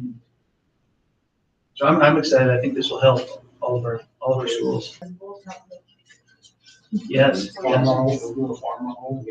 once we get more information about this, we can bring it back on the 27th, and then we can start posting for these positions as well. That's excellent. Okay, then we'll just do item B. So Jackie is going to present on the new auditor selection. Mr. President, members of the board, just wanted to give you some information on our RFP for audit services. We issued an RFP on June the 7th, and it will close on July the 5th.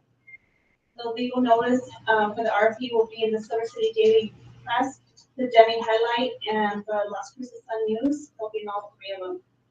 And the evaluation for the proposals will be done on July 8th by the audit committee. And at that time, we'll select who we're going to recommend. That recommendation will be brought to you by me on that next board meeting, which is July the 25th. At that point, with the board's approval, we will award the contract on July 26th. And we will also be reaching out to maybe Adam Neal and Associates.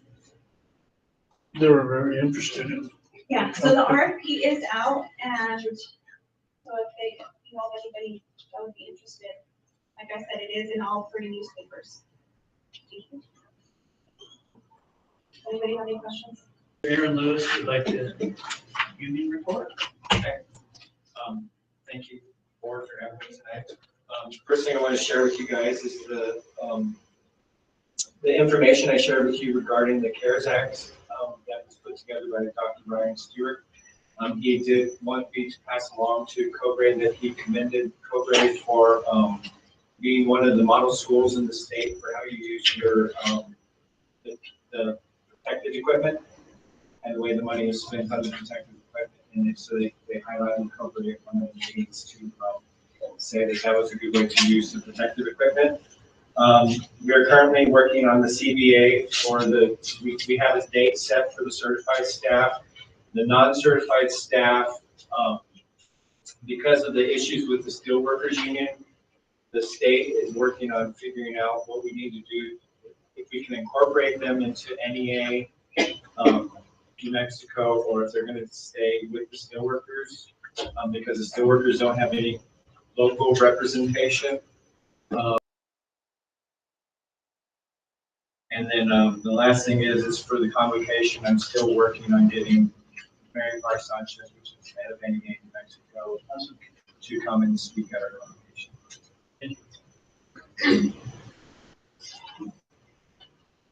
Any questions?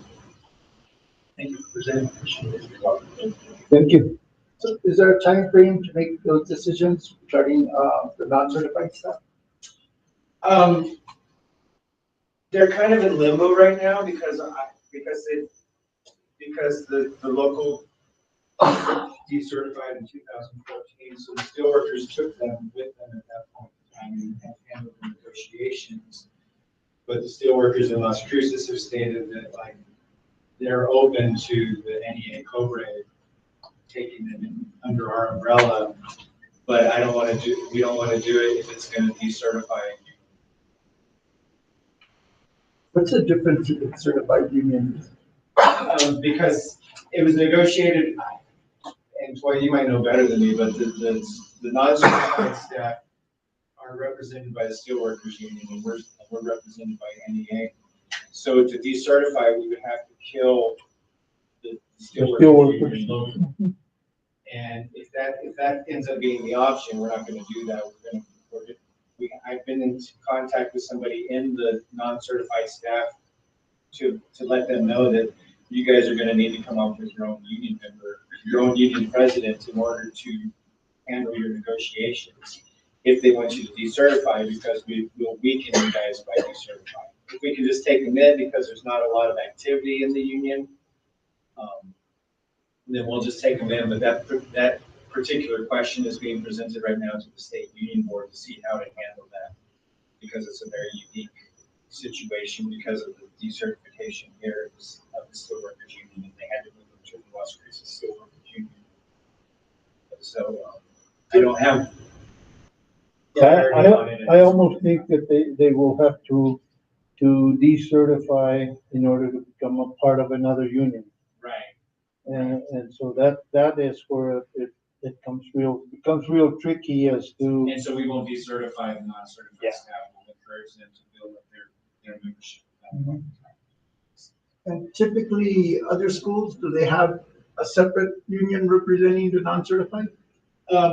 It depends on what the school board did way back when the union was formed within the school district, because some schools have what they call a wall-to-wall wall-to-wall union. That means they cover everything, all certified and non-certified staff. And then there's other ones where they just cover the certified staff. And it was that way here when Steelworkers was a real strong union. And that probably goes from the 50s, and I'm Yes. guessing is when it was started, because the steelworkers were very strong.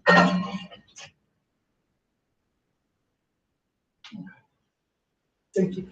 Thank you. Next on the agenda, Ms. Davis is going to talk about staffing, the job fair, substitute orientation, and permanent substitutes.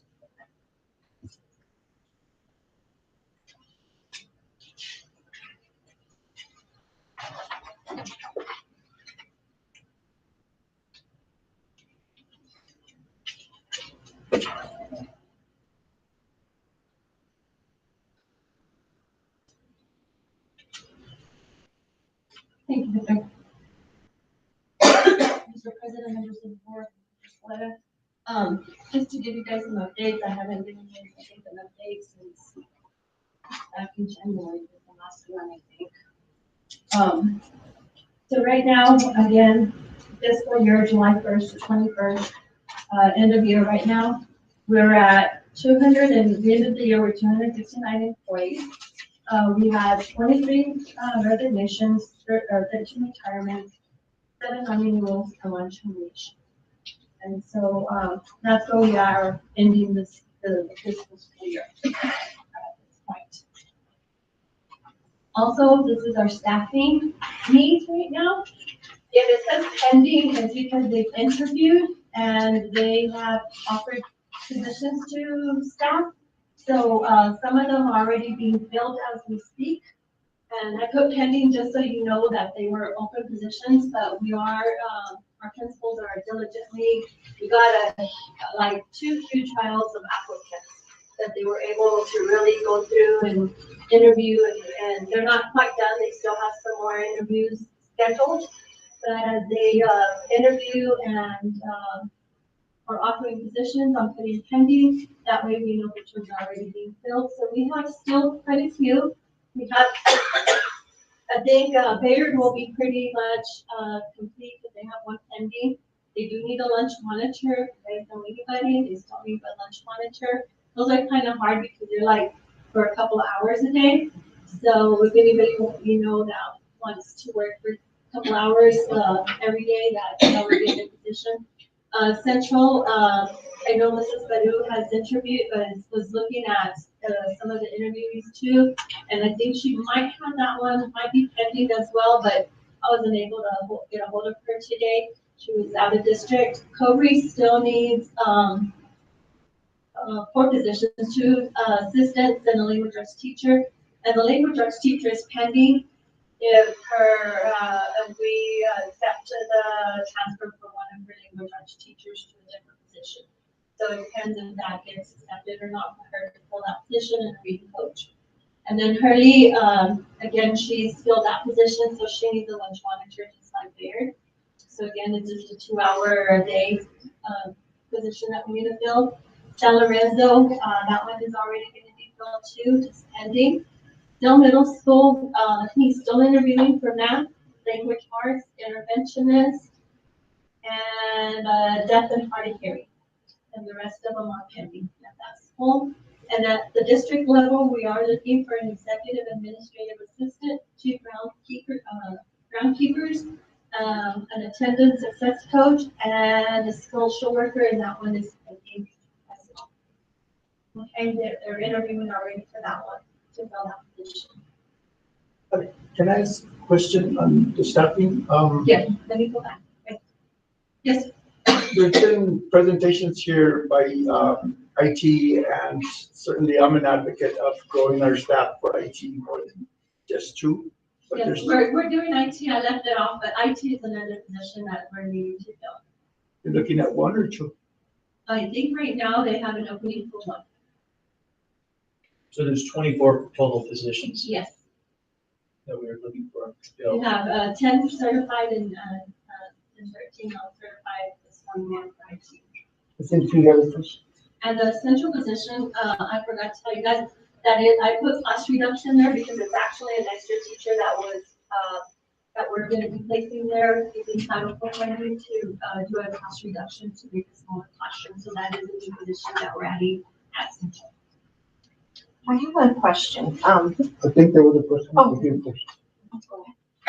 deaf and hard of hearing teacher, will they be having like small classes students who need those services? Or is it gonna be It's one student that right now that is needing those services. And so we have to have someone to help that student. And so that's why we have that position. It's a very difficult position to fill because we don't have expertise. People with those expertise, they do have to have a license in that area in order to be able to work with the student. They can't like go to school. Might have to be a special ed. Might have to get a license for a special ed teacher with a specialty in ESL. Yeah. Is it? I mean, I that one. So yeah, so that's a specialty license. You get a teaching license with a specialty in on there to be able to do it. Did that answer? Okay. And I had a question, but going back to the people who are leaving our district. You guys created the exit interview, which I appreciate. Back in April, we had talked about getting the exit interview data to the board without identifiable information, and you were going to ask Kennedy about it? I did. I gave you a response. Remember, it was a written response. Did you email it to us? I handed it to you guys at that board meeting. I can print it out and give it to you. Or email it to you. Okay, thanks. Yeah, if I could get it too. I don't remember getting it. I was sick for a week in April, so. So that made it, I'll email it to you. Okay, okay. And I don't remember getting that either. I missed one meeting last I time. think you were here because I sat there and I handed, I don't think you were here, but I can send it out to all the board members. Thank you. That'll be it. I'll send it out to you. And I'll log to Dr. Skoletics on your update as well. Thank you. Okay. Any questions on that one before I go on? So I know that we are moving to looking at permanent substitutes. And this one right now, we're hoping to be able to place 2 at the bigger schools, 3 at middle school, because that's the biggest school right now, and 1 at the smaller schools. That one right now, it's not set in stone. We are looking at our funding sources for this, and if we have enough funding, we will be able to do this. So I know that Ms. Varela is working on updating the CARES one, and if it's possible, this is what we're hoping to do to also have that support. And these will not be set subs in the classroom. They'll be at the school, and so if someone is needing them, they're already at school, they're assigned to that school, and they'll be rotating to whatever area is needed within their school. Okay, so again, that'll be if we're able to fund that. I have a question about that. So they're going to have to like report every day to school? Every day, because there's always a need. Right, and so if they're going to be, that sounds more like an employee, will they be receiving benefits? They'll be And like a contract? they'll be like a temporary employee, unless they work 90 consecutive days in one classroom, they won't be eligible for benefits. Because they'll be rotating to different areas. So like a long-term? Be very similar to a long-term, but we called it permanent. So they'll be assigned to a school. Each school gave me the average number of absences they have on a day, and so that's kind of how we determine this. And it'll help them without having to, be so stressed out with security. Yes, do people have to apply for this position, or? We'll be probably posting it and then looking at it, and then the schools will, be, probably reviewing people that are doing and will work out in their schools. Because we know that we have certain subs that work at certain schools day in and day out.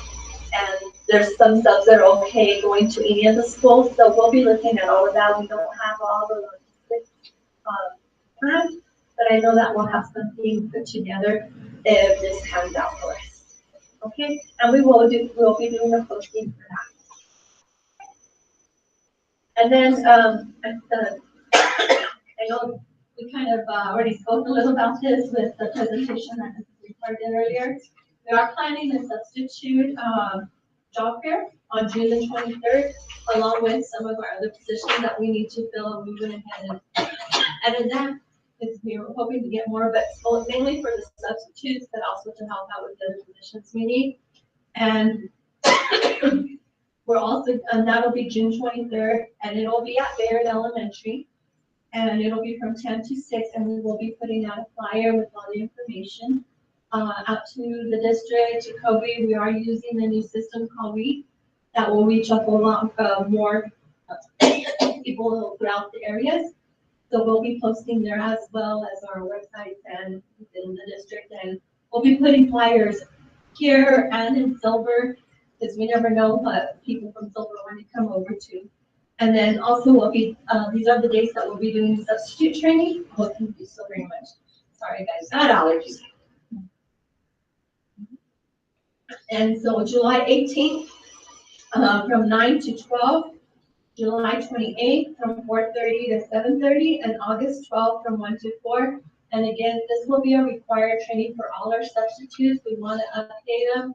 This is where our principals will be able to come and talk to them for specifics on their schools, but then we also have some training that they will be going through to help them out when they're studying in our schools.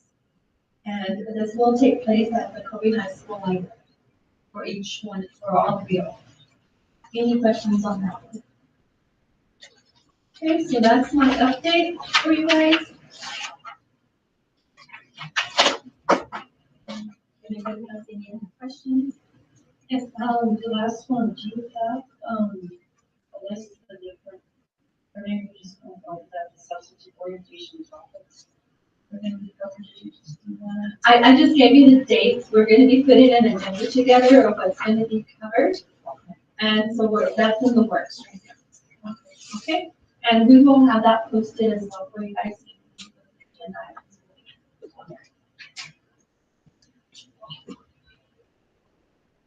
Mr. President, board members, I'd like to share my screen also and go through the rest of my superintendent report.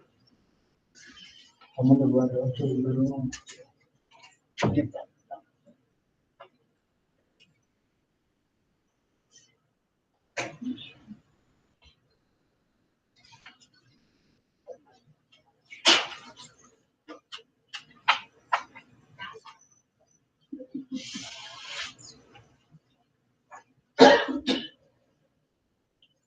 Thank you, Victor.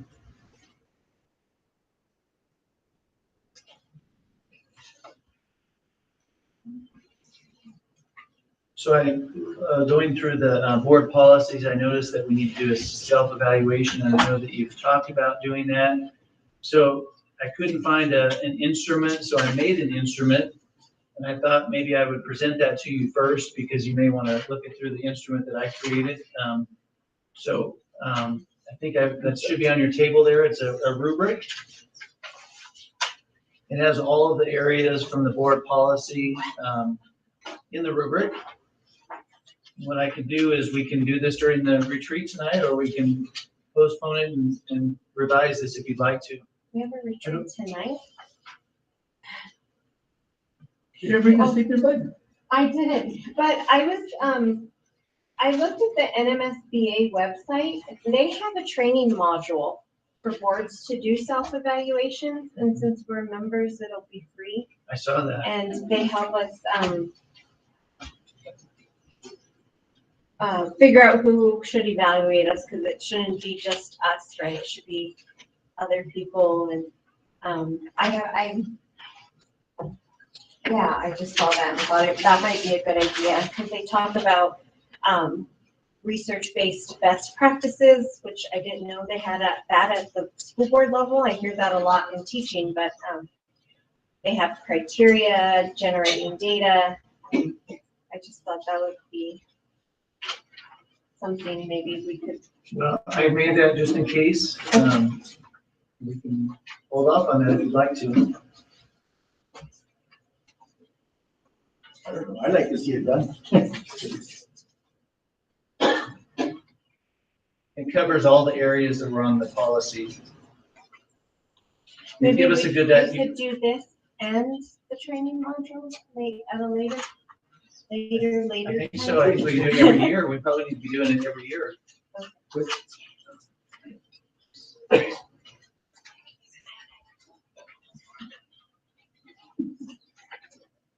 So I just brought that up if you want to do it, if you guys want to talk about it, or if you want to postpone it, it's up to you. I'm just bringing it to you. We really need to do it yearly at least, though. And I think the earlier it's done, the more focused we can be on a direction, because this covers much of our responsibility.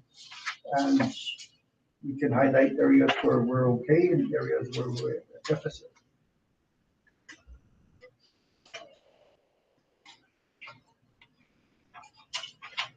I'm for doing it tonight. I recommend that we do it tonight at the end of our meeting tonight. Sure. Okay. That'll give us an idea of, and I can calculate everything and bring it back to you next time if you'd like me to. Okay. So I made a copy of my entry plan. I know that's a lot of information, and I've given it to you before. I just want to kind of just give you an overview of what I'm doing. And this entry plan is designed to help me gather information over my first 120 days. So there's intentional transition activities to listen and learn. And then I'm going to provide a summary report not only to the board, but also to the community at the conclusion. And so all stakeholders are going to be involved: students, parents, community members, staff, administrators. So I added a section because I did kind of do a pre-entry plan. I spent 7 days here getting to know you, the administrators, visiting all the schools, which was a great experience. So my next phase is the listening phase, which is going to be 45 days, then the learning phase, 50 days, and then the leading phase. So without going into too much detail, I want to talk about the goals a little bit of this whole entry plan. So I'm going to gather data, organizational data, which I've started to do, build relationships with all of the stakeholders, So I've had a chance to meet with several mayors, community leaders, students. So that's what I would plan to do, is build relationships, analyze our strengths and our opportunities for growth, build on enthusiasm for the district's vision and mission, and then hopefully our strategic plan that we're planning on doing after my entry plan, and then maintain continuity of the culture that's already in place for student achievement and student learning. So learning about the data, understanding the feedback. So I'll be well informed. You'll be well informed of our academics, our culture, and financial information from the district. We'll be in a position to support teaching and learning, become familiar with the current culture of Cobre School District, really gain the sense of trust with just the board, the staff, and the community. I think that's important. And then really begin participating in the community. So I did some home visits last Friday and Saturday. There's a family that I visited in Hurley on the slide up there. So personal introduction, conversations, home visits, building relationships. During this listening phase, I'll also be developing a district cabinet or a district administrative team, and then also hosting a leadership summit for the building principals. So as you can see, there's Mayor Bosch. I had a chance to meet with him. And then some of the kids that work downtown from our high school. Okay, and then next here is a handout of our organizational chart. I don't know if you've seen this before. I just wanted to share it with you. I made you a large copy. I've never seen one of these before. Well, it's been here, and so kind of shows the admin structure and then also the school structure. And so we'll post this, and I'll actually hand this out to staff members as well. So the people that work, like maintenance or custodians or, So that's deputy superintendent, operations and transportation. So that falls underneath of him. Yeah, but as assigned to the schools. So I think it's kind of a combination. He supports some of the building principals do also. Okay. I might be mistaken, just to you. He oversees that department, and then he sends them out to the schools as work orders are needed. And so they go out to, they're given the work orders to go out to the schools to do whatever is needed. He's the one that evaluates them and oversees them. And custodians are assigned to the schools. The custodians are assigned to the schools. If you look at the organizational chart, Yes. if you look at the schools themselves, everybody that's under the principal, that is who the principal supervises. So just the same thing as the other administrative, if there's anybody underneath, that's who they supervise. Okay. Thank you. Anybody else have any questions about the organizational charts? And on them, if you guys look at them, there is a TBD on there, and those are the positions that you saw earlier that I presented. So there's a TBD, the positions that are needed.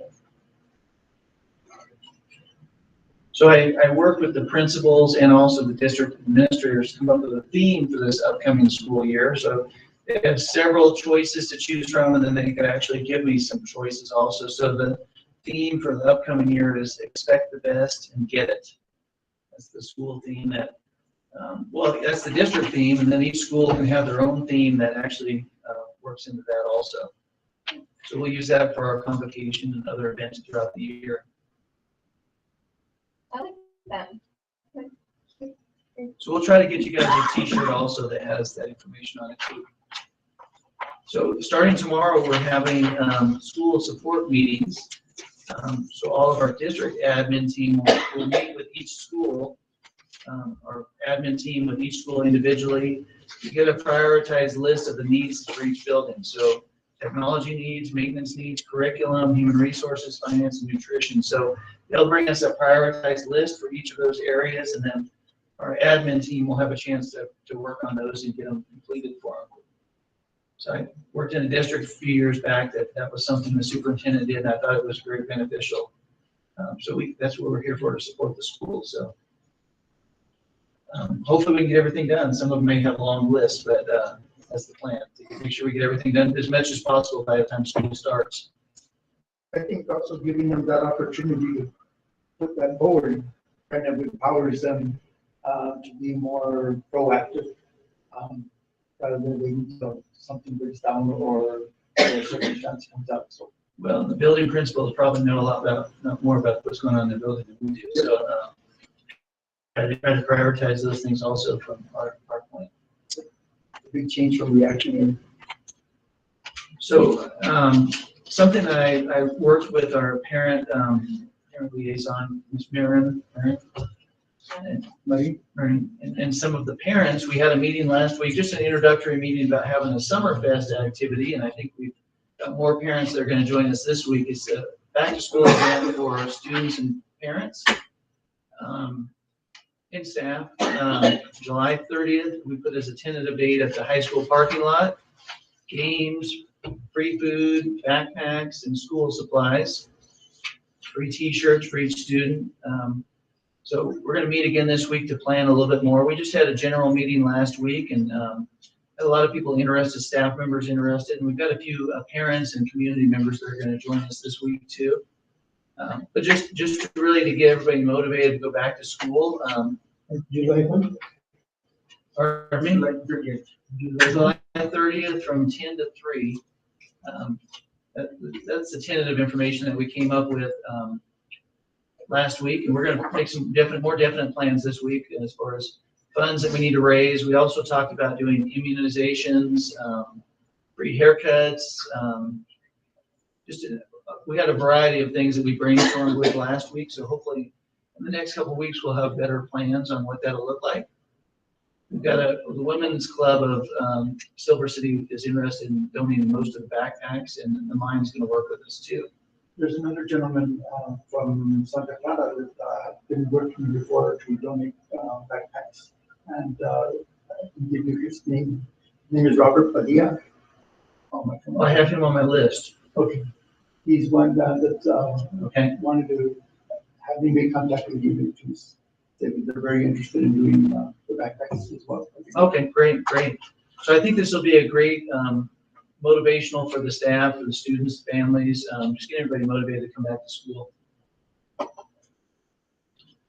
Stipends, you have a handout on our current stipends.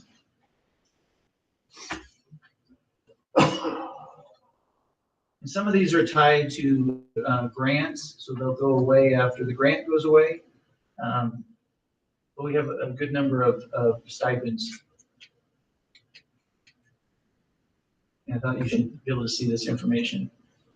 I was confused by some of them because they seem like they tie directly to a position, for instance, reading coach. Wouldn't that be somebody that we hired as a reading coach? Or is that something that another teacher would do? They apply for the position, they're not hired into the positions. They're grant funded, so those would go away when the grant funding is. So is the stipend the salary, or is that in addition to the In salary? addition to their salary. So why would we have a stipend for somebody who's been hired? They work additional days.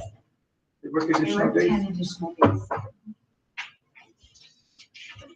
And the bilingual, are those the Spanish teachers? Anybody that's bilingual.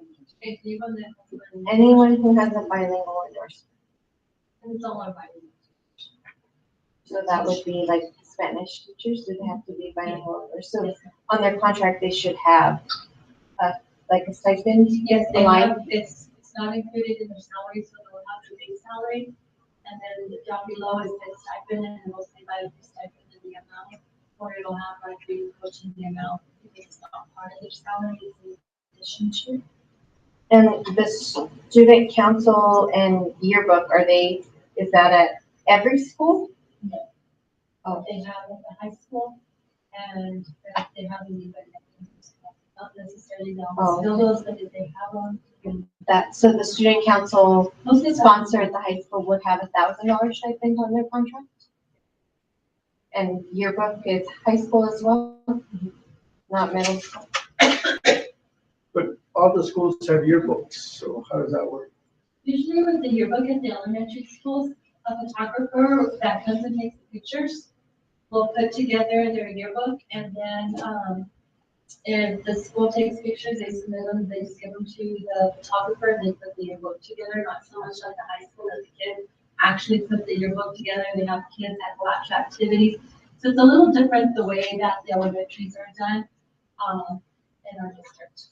We don't have, like people that actually have to go and be reporters or bring back pictures or write stories or do things like that you see in the big yearbooks like the high school. So it's just, if you look at the elementary, it's mostly just pictures of the kids that the photographer puts together. They have a yearbook, kind of a little plan, and then they ask for a couple of pictures throughout the year from the principal and just submit them. They put the yearbook together. Like I said, it's also just pictures and a few activities that they do. And we've gone, in your packet, there's a sheet on a class fundraiser. I just wanted to let you know about that. It's for the class of 2024. We're going to be doing prom and graduation. Just wanted to let you know about that.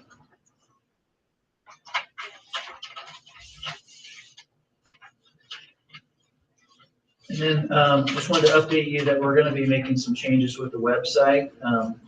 Victor and I have met, and Daniel, as well as I've talked to all the principals, and they have a designated person at their school that we're going to work on updating our website. Just making sure all the stakeholders have access to information. And like it says on this slide, provide timely, engaging, and current information to our parents, students, staff, and community. And hopefully we can attract new students and families to the district by having a good website as well.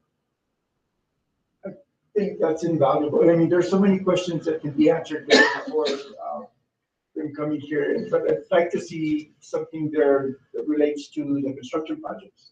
There's a lot of questions that come up related to that. We'll get that posted pretty quickly.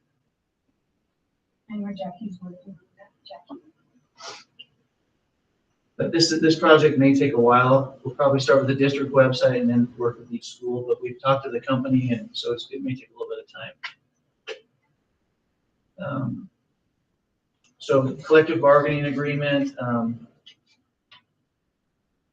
met with Maggie and met with you guys earlier today, and of course he mentioned a few things. So certified bargaining is going to be with teachers, nurses, social workers, counselors, occupational therapists, and librarians. So we're past due on our collective bargaining agreement. So we're going to be putting together teams, the district team and then the union team. And then our plan is to meet on the 22nd of June to talk about the guidelines. And from there, we're going to decide what we can and can't negotiate. And salaries are one thing that we can't negotiate until the end of this next school year. We'll bring back some proposals, counter proposals, and then non-certified expiring or this school year as well. So we'll have to start thinking about that too. But the initial bargaining will be with certified staff. So is there a contract in place now? It expired in the end of 2021.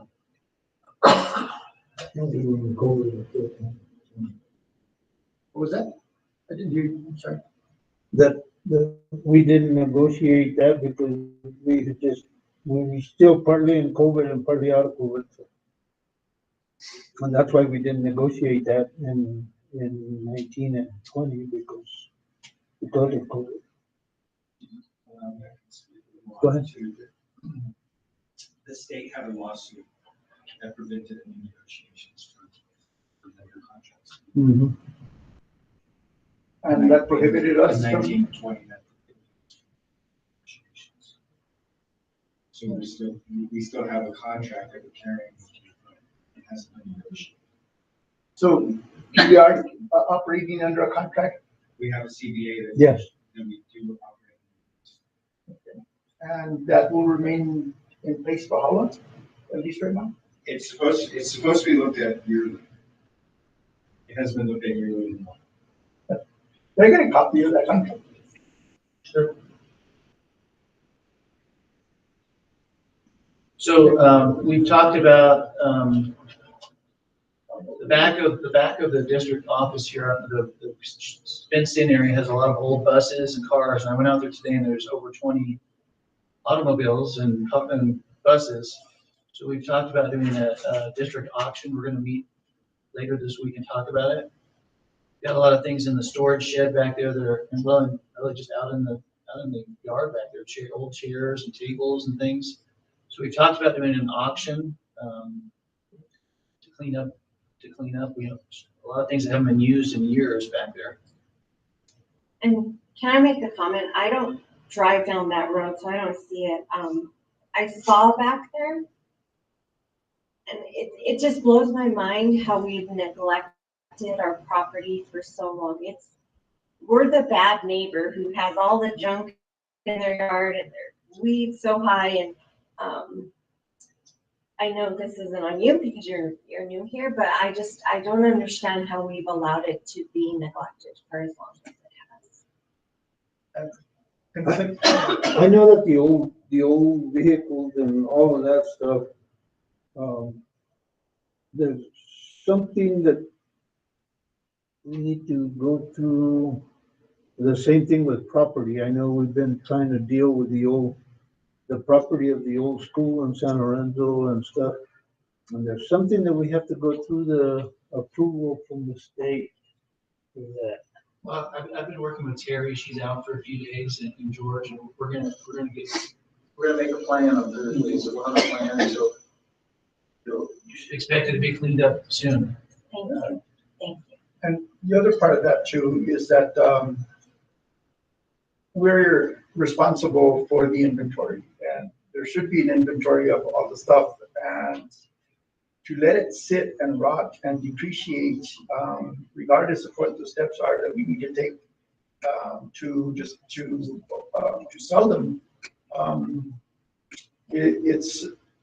we should be jumping through the hoops to get it sold at the best recovery that we can get, rather than waiting until they get blown up with fireworks or whatever else happens. But what scares me too, and along the lines of you stepping into this, the schools look much better now that before school opens up than they have in a long time. The schools look like the yards have been worked on. There's more weed containment, and I think a lot of that's the principals and the staff. That is incredible, because before we've had the committee from the I don't remember what the beautification. Yeah, the beautification committee doing the work for us. That's how bad it's been. But what scares me are the buildings. What the heck is in there, and what are we going to do? I've never seen. I mean, we could be in a television program for hoarding. And that's where we're going to start with the auction and see how that goes. Hopefully, we can get the fenced area cleaned up and start there. I appreciate that direction. It's long overdue, and I think it's also an opportunity to get the community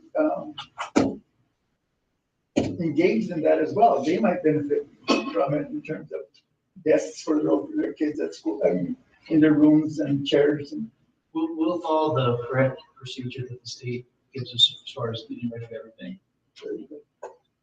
So next up is, you probably saw there's a packet from a law firm, so for our special education department to have access to an attorney. So I just want to let you know that I was going to continue with this retainer that they normally use for extra questions and help with the special education program.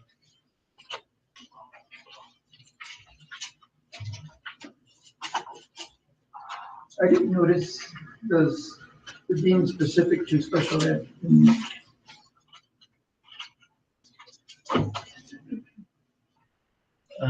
It does say special education on there somewhere. I'm not sure where it's at exactly, but,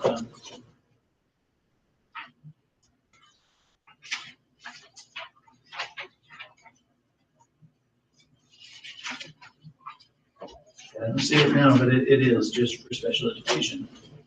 I don't mind it being applicable to a broader scale,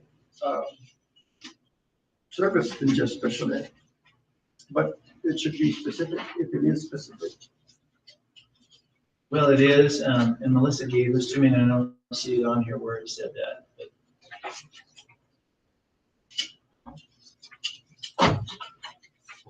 So we can just have that. okay. I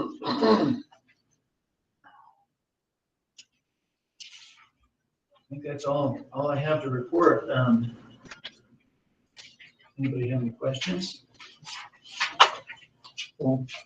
I appreciate the report. It's, again, kudos to the direction that we're going, that we're not, I'm looking forward to the day that we have a strategic plan and that can be very well incorporated into the agenda. But until then, I think this is really a good direction. I really like the presentation on the curriculum that was presented, and I think those are areas that look forward for us looking at. I feel like we're going to be fully staffed. Principals are going to have their buildings ready. You know, it's amazing. It's absolutely amazing because the turnover rate is high. This was presented, it was 18.5%. And it's not something that's easily overcome. I mean, you come with the talents of HR, with finance, with administration, and it's and you're putting them all to work. And the community input is refreshing. It's refreshing, and I think it's going to make the students and the parents engage at a level that we haven't seen in a while. That's really awesome. I think the whole staff is working really hard. I know we have some folks waiting to do our retreat, but we do have well, we have another public input. I don't think we have anybody for that.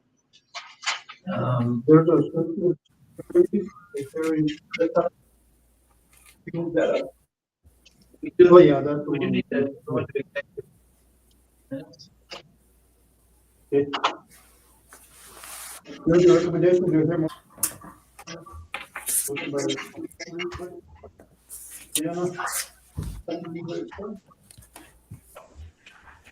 Yes. I'd make a motion to review limited personnel matters as stated under 10. So that superintendent can discuss it. Here's the recommendation, do you hear motion? Do you hear a second? Second. Second, motion by Mr. Guadiana, second by Ms. Murillo. Any other questions before that? Take a vote. Mr. Guadiana? Aye. Myself, yes. Mr. Cordova? Yes. Ms. Murillo? Yes. We're closed. It is 7:40.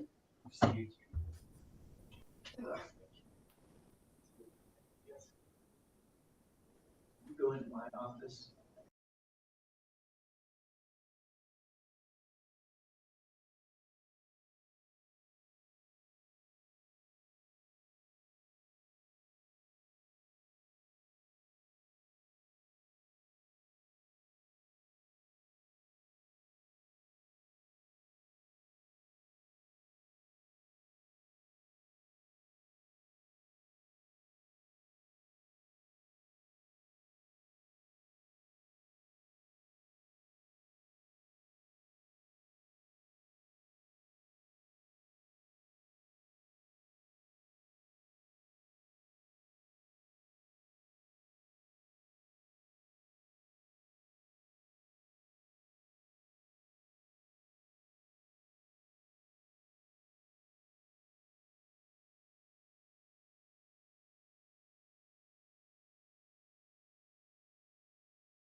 second reading of the 100 policies also, right?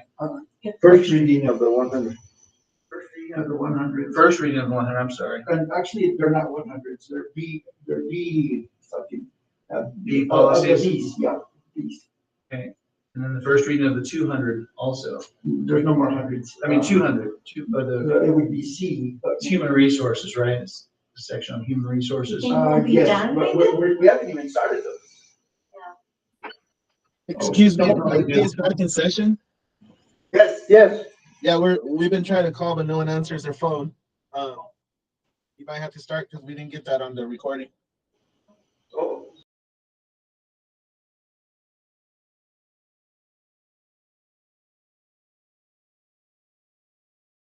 and no action was taken at that time.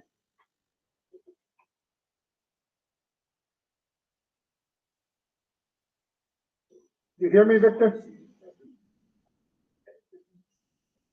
Yes, sir. Thank you. Okay.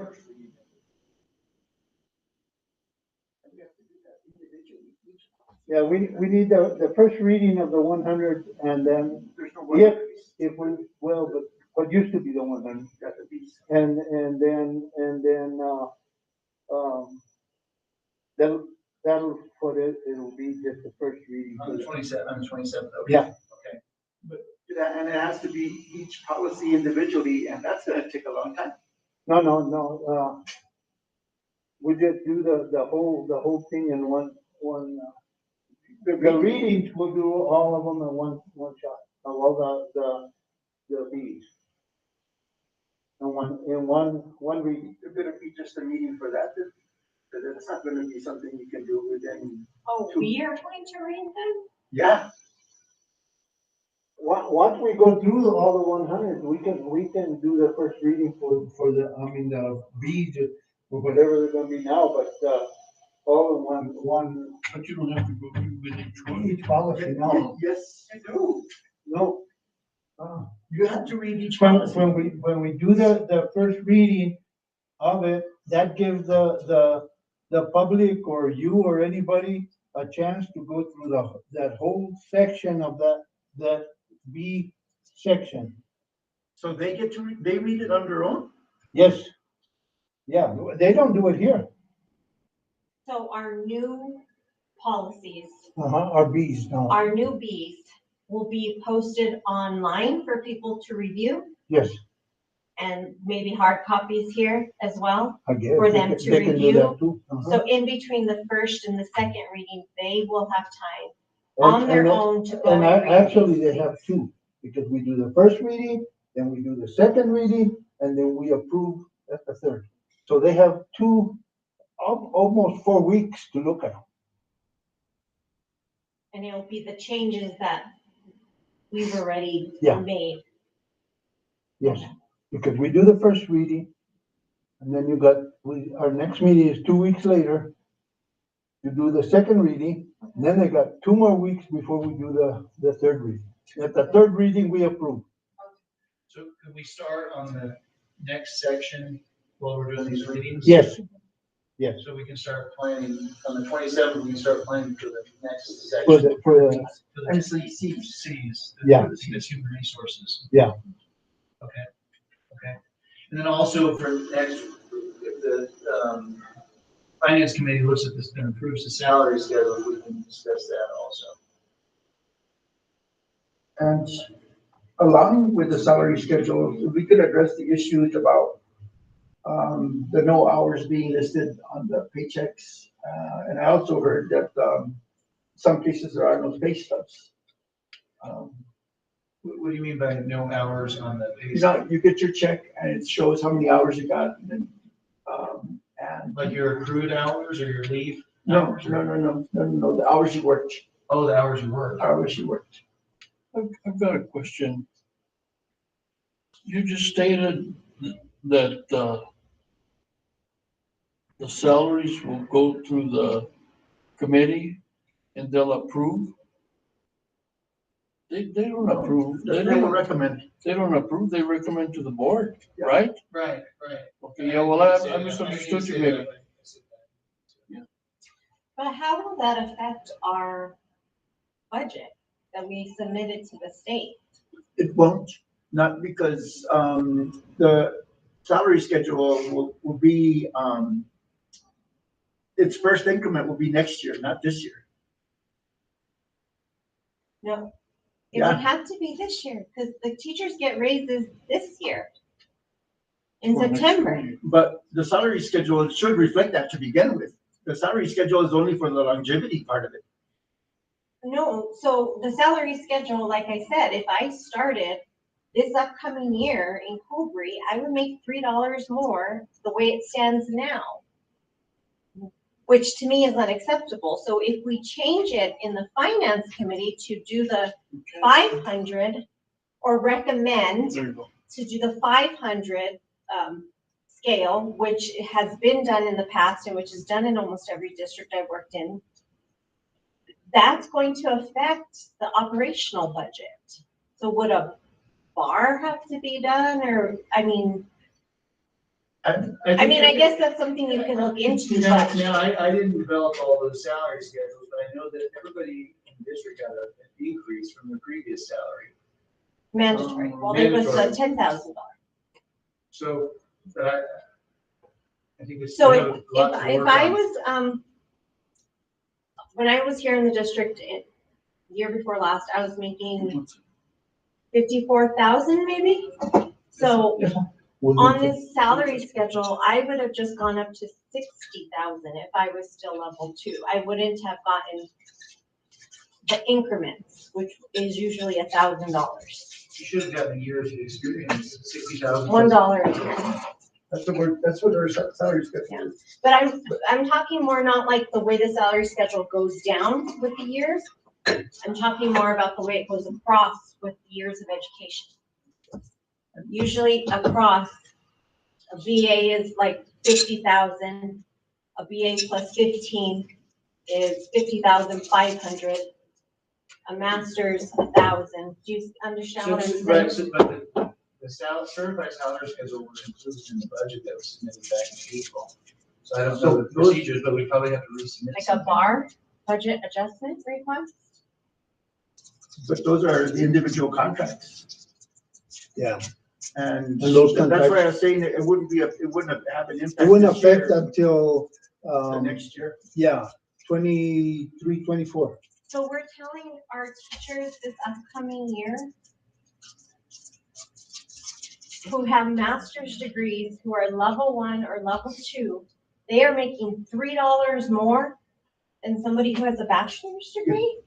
If that's what's already in their contract. No, that's on the schedule. I know, but is it on the contract? Because if we write up a new, The contracts I've seen, yes. so if we write up a new schedule, are we open to going back to all the contracts? Because that's what we have to I happen. think, as a teacher, I agree with yes, you. yes, I think that's I don't know. I was out that week, I was sick that week. If I had seen that salary schedule at that time, I would have brought it up. I don't know how it passed. Actually, it's not that because, see, the state said, okay, now you're gonna do, the level 1s are gonna go to what, 60? 50. 50, okay, and then the level 2s are gonna go to 60. Okay, so see, they've increased $10,000 there. Plus I can't remember, what was it, 2% that the state also gave them, 3% above that. That's not included in the salary schedule. But it should be in the salary schedule. If you let me do a little more research, I will, I'll bring that to the finance committee. See what exactly. Because the level 1s went 10,000 up, level 2's 10,000, and level 4's 10,000. Yeah. Right, but like. And then the 3% above that. So let me show you, this is Silver's from last year. They haven't updated on the website, and I have all those as well, I can show you. So last year in Silver, year 0, certified level 1 made 41,000. Bachelor's. no extra hours. Bachelor's plus 15, what that means is they got their bachelor's degree and maybe they're working towards a master's. They got 41,500, so they got $500 more. If you had a master's, you got 42,500, so you got $1,500 more as compared to our $3 more. Do you see how that's?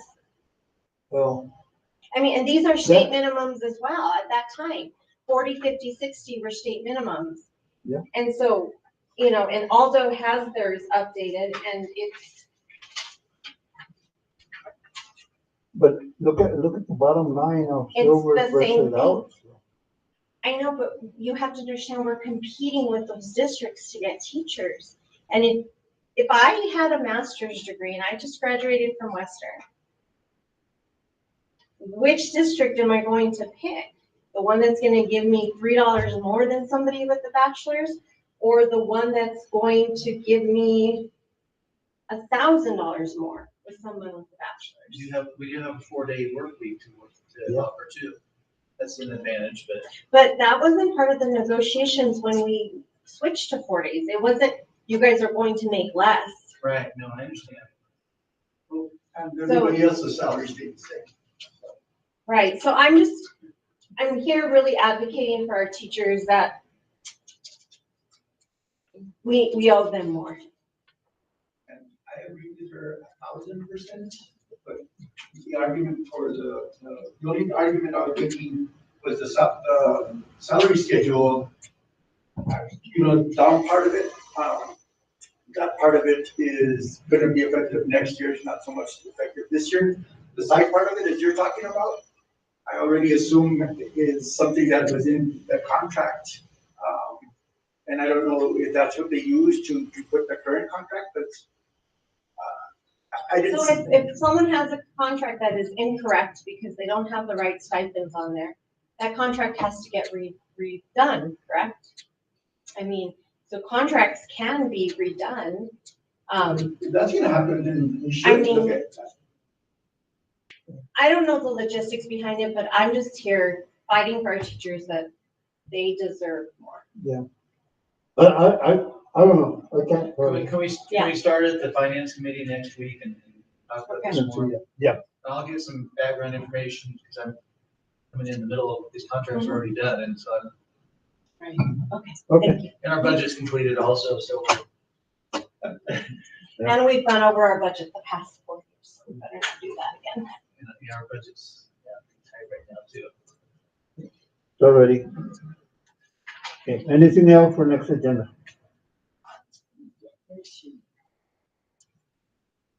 At the checks, yes, the boardroom, the facilities we're using for board meetings, this is too small. I don't know where we're at with the. I don't either. So we're at over I there. think if the room has been completely redone, waiting on the air conditioning system. So either we start meeting over there or we go to like the library. We have people sitting outside. It's not meeting the intended purpose of public participation. Well, I was gonna ask you at our retreat here, we get to one of these days, if you wanted to rotate schools like you did in the past, I think that'd be nice to go to the other schools, but I don't know how inconvenient that would be for some of you if you want to do that or not. IT is probably the one that's gonna have the biggest issues with it, but I think it's a great idea. Well, you know, we've had a lot of communities and visiting these communities the last few days, I think would, Very good. people in those communities would appreciate it. So maybe we can talk about that at the retreat tonight. Okay. Anything else? Motion to adjourn. We're adjourned. At, We got the retreat. yep. 8:13, we adjourn the meeting. Is that part of our,